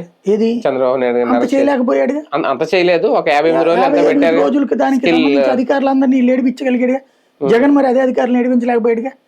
జడి లక్ష్మీనారాయణ దర్జాగా తిరిగాడు కదా, ఏమైంది? కక్ష సాధింపు ఎవరి చేతిలో ఉన్నట్టు? అంటే కొంతవరకు ఈయన కక్ష తీర్చుకున్నాడేమో. ఏది ఎవరి మీద తీర్చుకున్నాడని? చంద్రబాబు నాయుడు మీద తీర్చుకున్నాడు. అది కూడా కక్ష అని నేను అన్ను, ముద్రకి ముద్ర వేశాడు. అంటే A1 అంటున్నారు కాబట్టి ఇందులో A1 అంతే. కానీ అది ప్రచారం చేసుకోవడం జాతకాల. జగన్ గురించి ఇప్పటికీ వెళ్ళి ప్రచారం చేస్తారు. అది ఇంకా సింపతిగా మారి అధికారంలోకి రావడానికి జగన్మోహన్ రెడ్డి ఈ మొక్క అండ కదా పద్దాక A1 దొంగ. జగన్ ని గురించి వ్యక్తిగతంగా చంద్రబాబు నాయుడు కించపరిచిన పదాలలో 10వ వంతు కూడా జగన్ చంద్రబాబు నాయుడు. అతనికి మాటకారి కాకపోవడము, మొహమాటస్తుడో తెలియదు నాకు. ఇప్పుడు అనట్లేదులేండి ఏమన్నా. ఇప్పుడు అది పక్కకి వెళ్ళిపోయింది కంప్లీట్ గా. జగన్ సైకో అని అంటలేదా? గొడ్డల పార్టీ అని సైకో అని ఒక పదం, ఒకటే పదం వాడు. ఎప్పటికప్పుడు అవతల వ్యక్తి క్యారెక్టర్ అసాసినేట్ చేసి మాట్లాడడం చంద్రబాబు నాయుడు. అదే ఎన్టీ రామారావు కించపరుస్తాడు, నరేంద్ర మోడీని కించపరుస్తాడు. ఆయన కించపరచడం ప్రారంభిస్తే అవతల వాళ్ళు ఉరేసుకు చావాలి. అంత దారుణంగా మాట్లాడారు. ఒకటి ఇక్కడ అరెస్టుల పేరుతో విచ్చలవిడి స్వేచ్ఛ పెరిగిపోయింది ఆ సోషల్ మీడియాలో. నిజంగా అరెస్టులు చేయడం ఓకే, కరెక్టా కాదనేది ఒకటి, అది పక్కన పెడితే వీళ్ళు రెచ్చిపోవడం వల్ల కూడా ఇలాంటివి జరుగుతున్నాయి. విచ్చలవిడి స్వేచ్ఛ అనేటటువంటి దాన్ని 1 సైడెడ్ గా చూడొద్దు. ఇప్పుడు జరుగుతున్నది ఏంటంటే, ఇప్పుడు ఫర్ ఎగ్జాంపుల్ పవన్ కళ్యాణ్ గారు జగన్ ని తిడతాడండి, తిట్టగానే వైసీపీ వాడు మాట్లాడతాడు. లైక్ ఇప్పుడు రావణ్లు వీళ్ళైనా మాట్లాడగానే ఇట్లా మా పవన్ ని తిట్టావా అంటారు వీళ్ళు. వాళ్ళు తిడతారుగా. మరి నువ్వు తిట్టే హక్కు ఒక జనసేనకి తెలుగుదేశానికే ఉంటది, అవతల వాళ్ళు తిట్టద్దంటే ఎట్లా? ఇప్పుడు ఫర్ ఎగ్జాంపుల్ ఆడుతున్నప్పుడు ఇదివరకు వైసీపీ టైంలో ఒక కండవ వేసుకుని, తెలుగుదేశం కండవ వేసుకుని ఒక అతను చేసేవాడు. అతను పట్టుకుని కేసులు పెట్టి వెంటాడారు కదా వీళ్ళు. మరి ఇప్పుడు వీళ్ళు ఒక కండవా పెట్టిస్తున్నారు. మరి అది తప్పన్నప్పుడు ఇది తప్పవాలి కదా, ఇది ఆపాలి కదా. సంస్కారము నీతి ఎదురోళ్ళకి చెప్తున్నారు ఎవరికాడు. ఇప్పుడు చంద్రబాబు నాయుడు గొడ్డల పార్టీ సైకో ఇవన్నీ తిడతాడు, దానికి నువ్వు అట్టాంటోడివి, నువ్వు ఇట్టాంటి నీచుడు అని చెప్పి వీళ్ళు తిడతారు. తిట్టగానే చంద్రబాబుని తిట్టారని కేసు పెడుతున్నారు. చంద్రబాబు తిడతే కదా వీళ్ళు తిట్టింది. ఇక్కడ జరుగుతున్నది ఏంటంటే, ఎంతసేపటికి వాడు ఎట్టా మాట్లాడతాడని ఒక్కటి కట్ చేస్తున్నారు తప్పితే రెండోది చూపించట్లా. అదే కదా. ఇద్దరు మాట్లాడుతున్నారు. ఫస్ట్ ప్రొవకేషన్ ఎవరు చేస్తున్నాడు? ఇవాళ అదేదో సినిమాలో డైలాగ్ లాగా నా మానానికి ఏదో నేను మాడిపోయిన పెసరట్టు ఏంటంటే మధ్యలో చేంద్రి గోళ అన్నట్టు ఎవడు పని ఆడు చేసుకుంటున్నాడు. వాస్తవంగా వైసీపీ వాడు భయపడిపోయేసి ఎవడు పని ఆడు చేసుకోవడం బిగిన్ చేశాక వాళ్ళని పట్టుకొచ్చి జైళ్లలో పెట్టి కేసులు పెట్టి ఏడిపిచ్చి రోజుల తరబడి తిప్పింది తెలుగుదేశం. వైసీపీని వదిలేసి తిరిగారు వాళ్ళు ఎలక్షన్లో కూడా. చివరికి వాళ్ళకి మళ్ళీ న్యాయ సహాయం వైసీపీ చేసింది కాబట్టి వాడు వైసీపీ వెనకాల తిరుగుతున్నాడు వాడు. ఇది నెంబర్ 1. రెండవది ఈ కేసులు పెట్టేటటువంటి తత్వం. తెలుగుదేశం, జనసేన, భారతీయ జనతా పార్టీలకు సంబంధించిన దాంట్లో భారతీయ జనతా పార్టీ వాళ్ళు అంత నోటి దూలతో మాట్లాడేవాడు ఎవడు లేడు ఎప్పటికి కూడా. టీడీపీ, జనసేనకు సంబంధించిన వాళ్ళల్లో ప్రోత్సహిస్తున్నారు వీళ్ళు సోషల్ మీడియాని. ఇప్పుడు ఫర్ ఎగ్జాంపుల్ ఒక అభాండం వేయడం ఎంతసేపు అండి, ఒక ప్రచారం చేయడం ఎంతసేపు చేస్తున్నారు కదా వీళ్ళు. ముందు అసలు నాయకులే మాట్లాడుతున్నారు కదా. ఇంకొకటి మనవాడు తిడితే సమర్థిస్తున్నారు కదా. ఇప్పుడు అతని పేరేంటి, నానాజీ మాట్లాడితే సమర్థించడం ఎందుకు సమర్థించినట్టు? లేదా వీళ్ళ మా నాయకుడు ఆ దగ్గుబాటి ప్రసాద్ ఎవరు అనంతపురం అతను జూనియర్ ఎన్టీఆర్ తల్లింది ఎట్లేదా, ఏం యాక్షన్ తీసుకున్నారు? పేపర్లో రాస్తారు సీరియస్ అయ్యారని. ఎవడు సీరియస్ అయ్యాడు చెప్పాడు వీళ్ళకి? తెలుగుదేశం కార్యాలయం నుంచి ప్రకటన ఏమైనా వచ్చిందని చూడండి. ప్రభుత్వం సీఎంగా కదా ఆయన, కొన్ని సీఎం ఆఫీస్ నుంచి ఏమైనా ప్రకటన వచ్చిందా? కానీ ఈనాడు జ్యోతి సీరియస్ అవుతాయి, ఈనాడు జ్యోతి సీరియస్ అవుతాయి చంద్రబాబు నాయుడిని కాపాడడానికి. బాబు తిట్టాడో లేదో తెలియదు కానీ అందులో సీరియస్ అయ్యాడు, ఇందులో సీరియస్ అయ్యాడు. కానీ ప్రభుత్వ కార్యాలయం నుంచి ఒక్క ప్రకటన రాదు. అంటే ఎవరు నాటకాలు ఆడుతున్నారు ఇక్కడ? తిట్టడంలో అందరి పాత్ర ఉంది. ఫస్ట్ అధికార పక్షం తిడుతోంది, దానికి ప్రతిపక్షం వాళ్ళు ప్రతి తిట్లు తిడుతున్నారు. అందరూ తిట్టట్లు అప్పటికి ఒకటో ఆరో తిడుతున్నాడు. ఆ ఒకటో ఆరో కూడా కేసులు పెట్టి ఏడిపిస్తున్నారు. ఇంకోటి ఇప్పుడు ఫర్ ఎగ్జాంపుల్ ఆ రఘురామకృష్ణరాజు అదంతా ఆయన వాడు వీడు అనే మాట్లాడతాడు ప్రతి ఒక్కరు.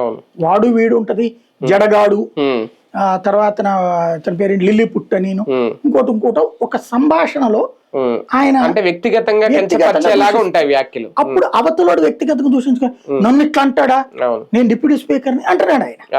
కరెక్ట్ అవుతుందా మరి అది? నువ్వు మాట్లాడేటప్పుడు మీరు మాజీ న్యాయమూర్తి గారు లేకపోతే అది కూడా అనద్దు. జడశ్రావణ్ గారు ఏందండి ఇది సంస్కారయుతమా? ఇప్పుడు మనల్ని కూడా దూషించినవి ఉన్నాయి. నేను ఎప్పుడైనా సరే లంకొడక ముంకొడక అని తిట్టానా? నేనేమంటాను, మీ సంస్కారానికి వదిలేస్తున్నా, నా వాదన ఇది అంతే, మీ సంస్కారానికి వదిలేస్తున్నా, మీ ఆర్గ్యుమెంట్ మీది. ఇప్పుడు ఫర్ ఎగ్జాంపుల్ రాజధాని విషయంలోనే నేను అమరావతిని వ్యతిరేకించట్లేదు, అమరావతి అక్కడే ఉండాలంటున్నా, ఎక్స్పాన్షన్ కావాలనుకుంటా, దీన్ని ఒప్పుకోవట్లేదు కొంతమంది. అది విభేదం అంటా నేను, వాదనలో విభేదం, అంతేగాని దూషించుకోవాల్సిన అవసరం లేదు. అమరావతి 29 గ్రామాలకి పరిమితం, మేమందరం ఏమైపోతాం? విజయవాడ, గుంటూరు బాగుపడాలని కోరుకుంటాం కదా మేమందరం. మా అందరి సంపద కూడా తీసుకెళ్ళి అక్కడే ఎందుకు పెట్టాలనుకుంటా నేను? అది ఎక్స్పాన్షన్ నువ్వు చెప్పావు కదా ఇంతకు ముందు, మొదట మా ఊరి పేరు చెప్తూ విజయవాడ, పోనీ తీసుకెళ్ళి అక్కడ పెడుతూ ఓకే ఇక్కడి నుంచి అంతా కలుపుతాడేమో అనుకుంటున్నాం, మంచిది అనుకున్నాం. తీరా చూస్తున్నావు కలపకుండా విజయవాడ, గుంటూరు ఏం లేకుండా అన్నప్పుడు నేను ఖచ్చితంగా విభేదిస్తా. ఎందుకంటే ఒక నగరం ఉండాలని కోరుకుంటాను నేను. అలాగే విశాఖ నువ్వు ఇదివరకు సంబంధించి నేను ఇప్పుడు కూడా సమర్థిస్తాను. విశాఖ అయితే 25 ఏళ్లలో డెవలప్ అవుతుంది, ఇది 70 ఏళ్లలో డెవలప్ అవుతుంది. కానీ ప్రజలు దీన్ని కోటేశారు కాబట్టి చేసే హక్కు ఉంది. ఇది విభేదం అవుతుంది తప్పించి అభిప్రాయ భేదం శృతి మించి పవన్ కళ్యాణ్ గారి మీద మాటలు దాడులు పెంచుతున్నారు. మరి నేను చెప్తున్నది అదే, అక్కడ వచ్చే where there is action there must be reaction. Pawan Kalyan garu ప్రతి ఉపన్యాసంలో కూడా 10 మందిని టార్గెట్ చేస్తున్నారు, ఆయన దూషిస్తున్నారు, అదే స్వరంలో వీళ్ళు మాట్లాడుతున్నారు. ఇది పవన్ ని విభేదించడం. దూషిస్తే తప్పు, లంకొడక ముంకొడక అంటే తప్పు, నో డౌట్. లేకపోతే ఏరా పవన్ కళ్యాణ్ అంటే కూడా తప్పే. సంభాషణలో అది అహంకారం, కానీ దుర్భాష కాదు అది. ఇది పాయింట్. ఇక్కడ లాజికల్ పాయింట్ మాట్లాడుకోవాలి. నువ్వు ఒక తప్పుడు మాట మాట్లాడాక ఆ తప్పుడు దాన్ని అవతలోడు సమర్థించాల్సిందే అంటే ఎట్లాగా? ఇప్పుడు ప్రస్తుతం జరుగుతుంది ఏంటంటే ఆంధ్రప్రదేశ్లో ఓ భావోద్వేగ దాడి జరుగుతుంది. చంద్రబాబు నాయుడు గారు, పవన్ కళ్యాణ్ గారు, లోకేష్ గారు ఎవరినన్నా ఏదన్నా అంటే రాష్ట్రం అంతా వాళ్ళని అలాగే తిట్టాలి. దాంతో విభేదించారు అంటే గనక వాళ్ళు అమ్ముడిపోయినట్టు, వాళ్ళు పేటీఎంలో ఇంకోటి ఉంటుంది. ఒకవేళ ఆ విభేదంలో కొంత వీళ్ళు కూడా కాస్త స్ట్రాంగ్ వర్డ్స్ వాడారనుకోండి, వాళ్ళు దుర్మార్గులు, నేరస్తులు. ఎక్కడి నుంచి ఇది? అంటే అరెస్టులతో కంట్రోల్ అవుతాయి ఇలాంటి, లేదంటే అరెస్టులు చేయకపోతే ఇంకా పెరిగిపోతాయా? నన్ను అడిగితే అరెస్టులు చేయడం ద్వారా ఇప్పుడు అతన్ని హీరోని చేశారు. అవును. కృష్ణారావణ్కి అంతకు ముందు మామూలుగా ఉండేది. ఇప్పుడు ఆయన పేరేంది, మన ప్రొఫెసర్ నాగేశ్వర్ని వీళ్ళు గొడవ చేశాక అతనికి రేటు పెరిగింది, డబ్బులు పెరిగింది, అది సంపాదన పెరిగింది, రేటింగ్ పెరిగింది. ఇతనికి కూడా ఇప్పుడు కృష్ణారావణ్కి ఇప్పుడు మంచి సపోర్ట్ పెరిగింది. అవును. ఇంకోటి ఎక్కడికక్కడ వెళ్ళి జనసేన కార్యకర్తలు బూతులు తిడుతుంటే ఇప్పుడు అతను హీరో అయ్యాడు. దళిత బడుగు బలహీన వర్గాల్లోకి అతన్ని హీరోని చేశాడు. అక్కడ కాకినాడలో ఎక్కడో గుడ్లు వేసి దాడి కూడా చేయబోయారట, రాళ్ళు గుడ్లు. తీరా చేస్తే కోర్టు ఏముంది, అరెస్ట్ చేయదగ్గ నేరం కాదు పొమ్మని మళ్ళీ ఇంకో కేసు. అదే కేసే కదా పవన్ చూసి ఇంకో స్టేషన్ ఇప్పుడు ఇంకా 2-3 రెడీగా ఉన్నాయి. 30 కేసులు పెట్టు నువ్వు ఎన్ని చోట్లకి తిప్పుతావో అతనికి అంత బెనిఫిట్. రేపు పొద్దున అతనికి ఫండింగ్ ఇచ్చేవాళ్ళు పెరుగుతారు, అతనికి పబ్లిసిటీ పెరుగుతుంది. ఇప్పుడు రేపు పొద్దున అతను మాట్లాడేదానికి వాల్యూ పెరుగుతుంది. ఏదో రోజు బయటికి రావాల్సిందే, కొన్ని రోజులు లేట్ అయినా, ఎన్ని కేసులు ఉన్నా. అతను లమ్లు ముమ్ములు తిడితే తప్పు. నేను అనేది అతను హిందూ దేవుళ్ళ గురించి మాట్లాడేదాన్ని పూర్తిగా విభేదిస్తాను. రాజకీయ పరమైన అంశాల్లో అతను మాట్లాడే దాంట్లో వ్యతిరేకత ఉంటది, అంటే అవతల వాడికి కౌంటర్ ఉంటది. ప్రతిదీ అది నువ్వు చేస్తున్నావు కదా కౌంటర్. వీళ్ళకి అతను వైసీపీ ఇప్పుడు ఆ లెక్కనైతే ఇదివరకు నన్ను కూడా తిట్టాడు. తిట్టాడు కాబట్టి నేను అతన్ని ద్వేషించట్లా. ఓకే, మనం అప్పుడే నేను కౌంటర్ కూడా చేయలేదు. నన్ను కొంతమంది అడిగారు మీరు సమాధానం చెప్పండి అతనికి అనేసి. అంటే ఎందుకు అతన్ని నేను హైలైట్ చేయడం? అంతే కదా. నేను మాట్లాడిన తర్వాత నన్ను విమర్శించిన వాళ్ళని నేను సమాధానం చెప్పా. వాళ్ళు అలాగ పాపులర్ అయిన వాళ్ళు ఉన్నారు. చాలా మంది తెలియని వాళ్ళకి కూడా ఎవరు అని తెలుస్తుంది అప్పుడు విని చేసిన వాళ్ళు ఉన్నారు. అందుకని నేను తర్వాత నేర్చుకుంది ఏంటంటే, నా గురించి ఎవడన్నా వీడియో పెట్టాడంటే మంచిది, నా వాదన ఎట్లాగూ నేను మార్చుకోను, వాళ్ళు చెప్పారు కాబట్టి వాళ్ళకి వివరణ ఇచ్చుకుని టైం వేస్ట్ ఎందుకు అనిపించింది నాకు. అంటే కాలం నేర్పిన పాఠం అది. అంతే. కృష్ణలంక కేసు వ్యవహారంలో సిఐ నాగరాజ్కి నిజంగా థ్రెట్ ఉందా, లేదంటే ఆయన నోరు విప్పకుండా చేస్తున్నారా? ఏం జరుగుతుంది? ఫైనల్ కి వచ్చేసింది, డక్కులకి వచ్చేసింది, అందరూ కలిసి గేమ్ ఆడుతున్నారు. కేసు ఏమీ కాదు, ఫైనల్ గా నాగరాజుకి 4 రోజులు పోతే ఇది అయిపోగానే బెయిల్ వచ్చేస్తుందా? ఆయనతో పాటు ఒక కానిస్టేబుల్ కూడా బెయిల్ వచ్చేస్తుంది. కేసు చెత్త కుండీలో పడుతుంది, అంతకు మించి ఏం లేదు. ఎందుకంటే తల్లి పోరాటం అంటే విచారణలో ఏదో తేలుతుంది అనుకుంటే విచారణలోనే కేసు నీరు గారిపోయిందా? అసలు విచారణ సరైన ఆధారాలు చూపించకపోవడం, లేవని చెప్పడం. విచారణ చేస్తేనే కేసు వచ్చింది. అందరికీ తెలిసిన నిజం, కళ్ళ ఎదుట కనబడ్డ నిజాన్ని దాచేసి నాగరాజు దాచాడంటే ఏంటి? నిజంగా ఎవరిని ప్రశ్నిస్తున్నారు? అంటే సిఐని కనుక విచారణ తీసుకుంటే ఆ మిస్టరీ ఏదో వేడుతుంది, ఏం జరుగుద్ది చెప్తాడేమో అనుకున్నాం. చూస్తే సిఐ దగ్గరికి రావాలి అంటే ముందు టాస్క్ ఫోర్స్ ఇచ్చింది, వాళ్ళని ప్రశ్నించకుండా నువ్వు నాగరాజుని ప్రశ్నిస్తే అదే తర్వాత వాళ్ళని కూడా అరెస్ట్ చేశారు కదా, 2 కానిస్టేబుల్. కానిస్టేబుల్ తో ఏంటి సంబంధం నాకు అర్థం కాల.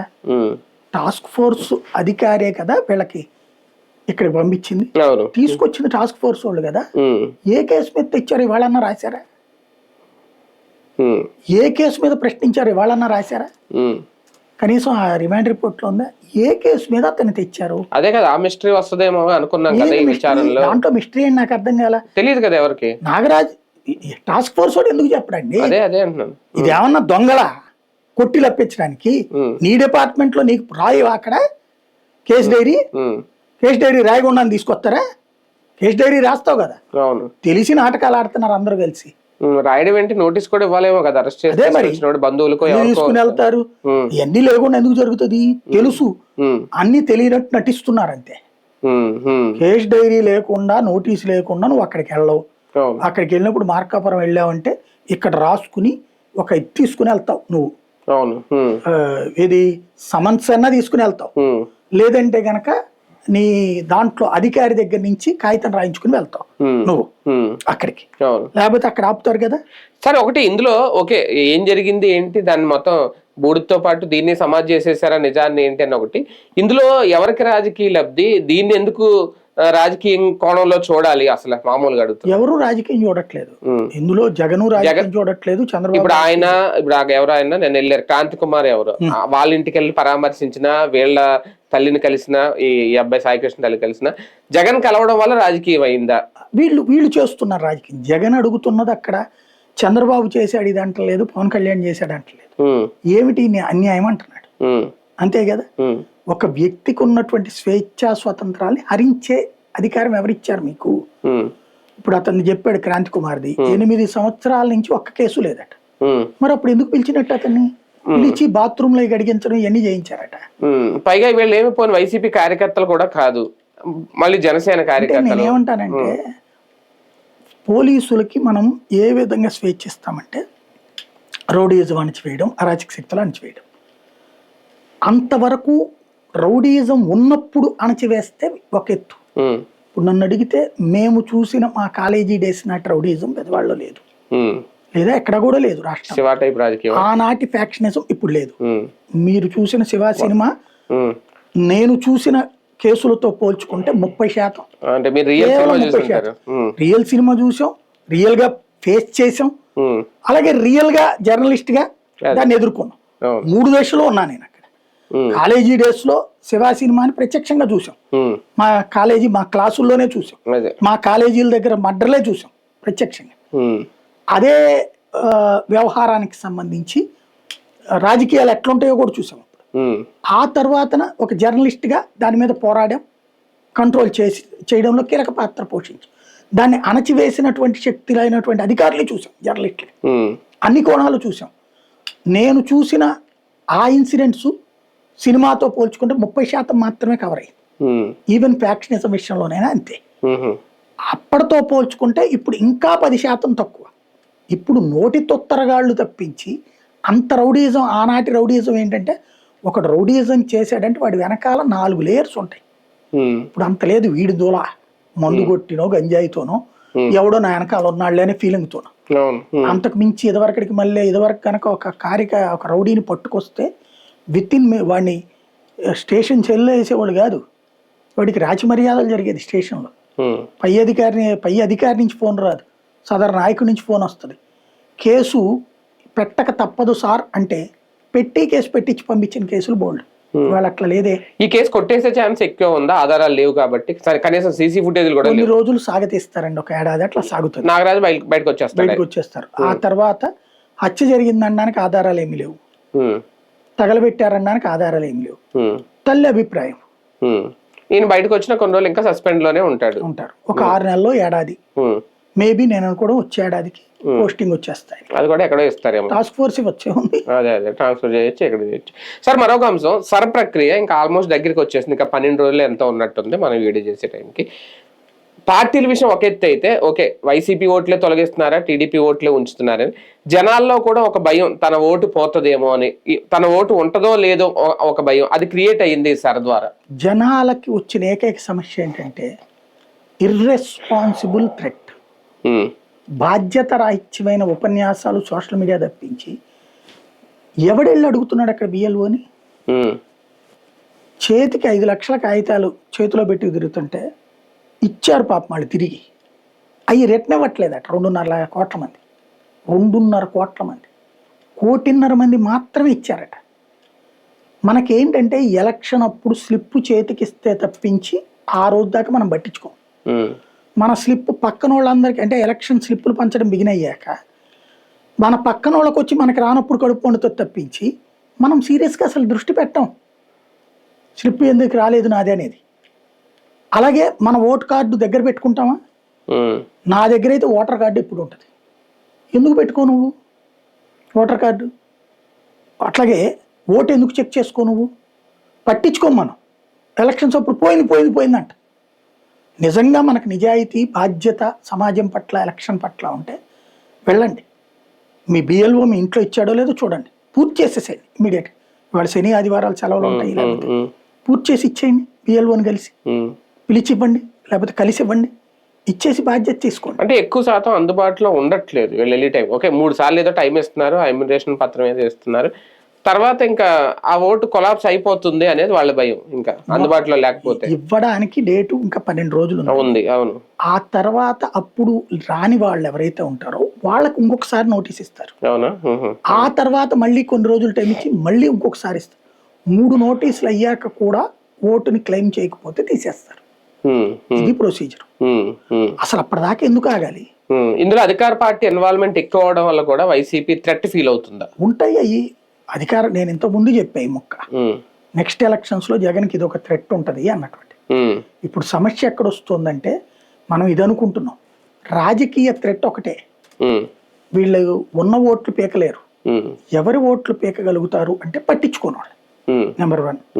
నెంబర్ 2, ఇతర రాష్ట్రాలు ఇతర దేశాల్లో ఉన్న వాళ్ళ ఇక్కడ ఓట్లు వాళ్ళది. వీళ్ళు తెలివైన వాళ్ళు అయితే వీళ్ళకున్న బూత్ కమిటీల కాంటాక్ట్ ద్వారా టీడీపీ చేస్తుంది చక్కగా ఆ పని, జనసేన వాళ్ళు చేస్తున్నారు చక్కగా పని, బీజేపీ వాళ్ళు చేస్తున్నారు చక్కగా పని. వాళ్ళ ఓటర్లు విదేశాల్లో ఇతర రాష్ట్రాలు ఉన్న వాళ్ళతో ఆన్లైన్లో పూర్తి చేయించవచ్చు.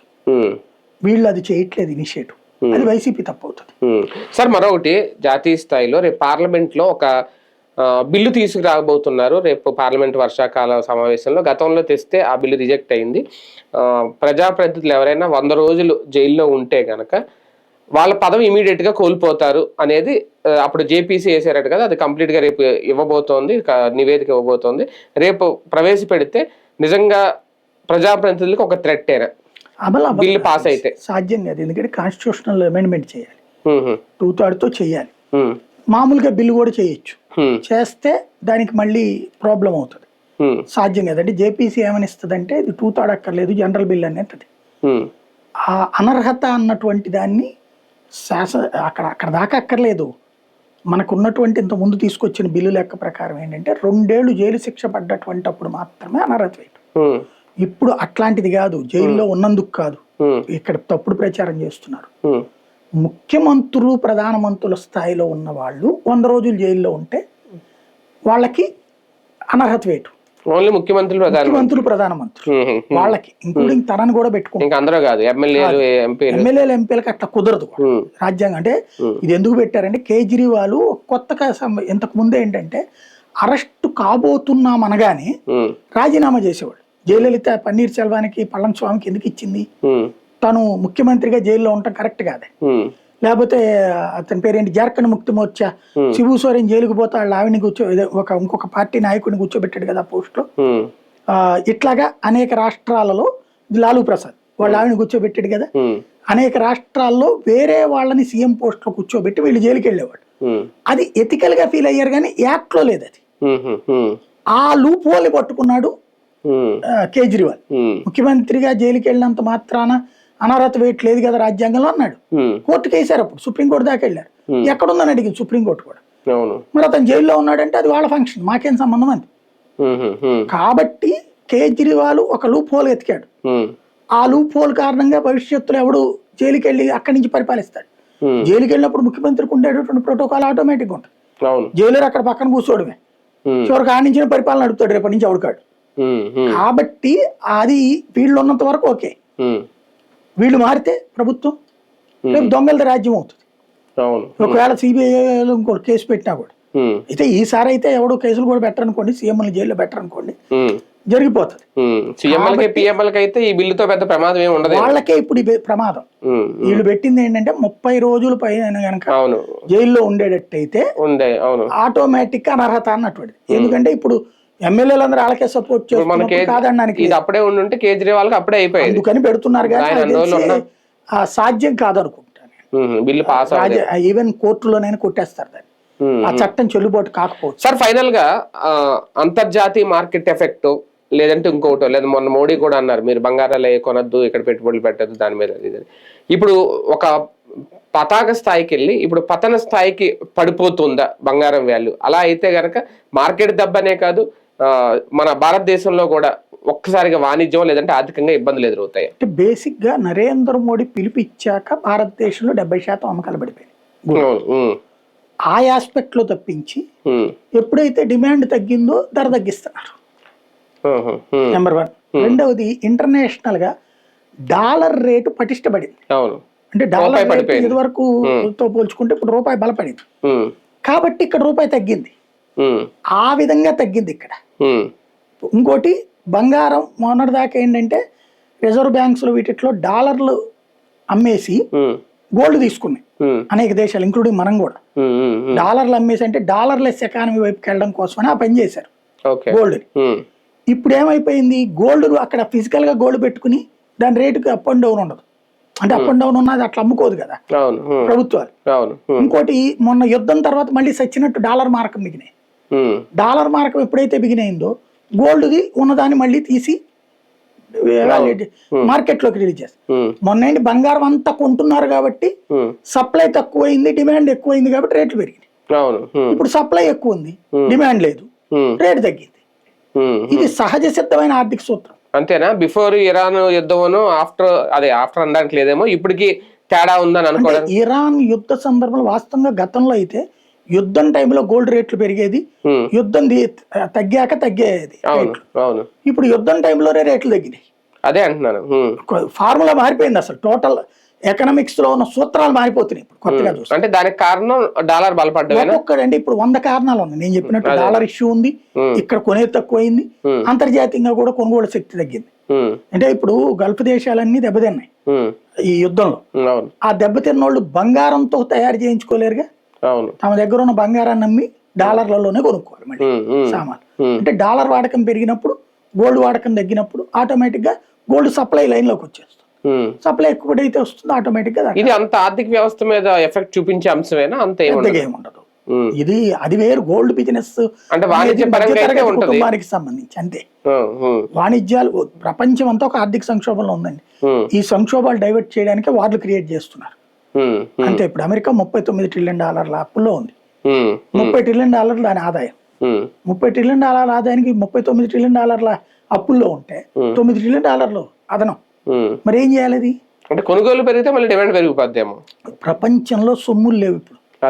సొమ్ములు లేనప్పుడు డిమాండ్ ఉండదు, డిమాండ్ లేనప్పుడు సరుకు సప్లై పెరుగుతుంది, సరుకు సప్లై ఉన్నప్పుడు రేటు పడుతుంది. ఇది సహజం. ఒక రకంగా ఇది కూడా ఒక 6 నెలల సంక్షోభం దిశగా వెళ్ళే అవకాశం ఉంది. చెప్పలేము ఇది ఇన్ని నెలలు అని చెప్పలేము. ప్రకృతి మారిందంటే వ్యవస్థ మారచ్చు మళ్ళీ. అదే కదా, రైట్. చూద్దాం, ఇది కూడా ఒక సంక్షోభ దిశగా వెళ్తుందా లేదని. కాకపోతే మోడీ ముందే చెప్పారు కొనుగోలు అయితే ఆపేయండి అని. దానివల్లే 70% అమ్మకాలు కూడా తగ్గినాయి అనేది.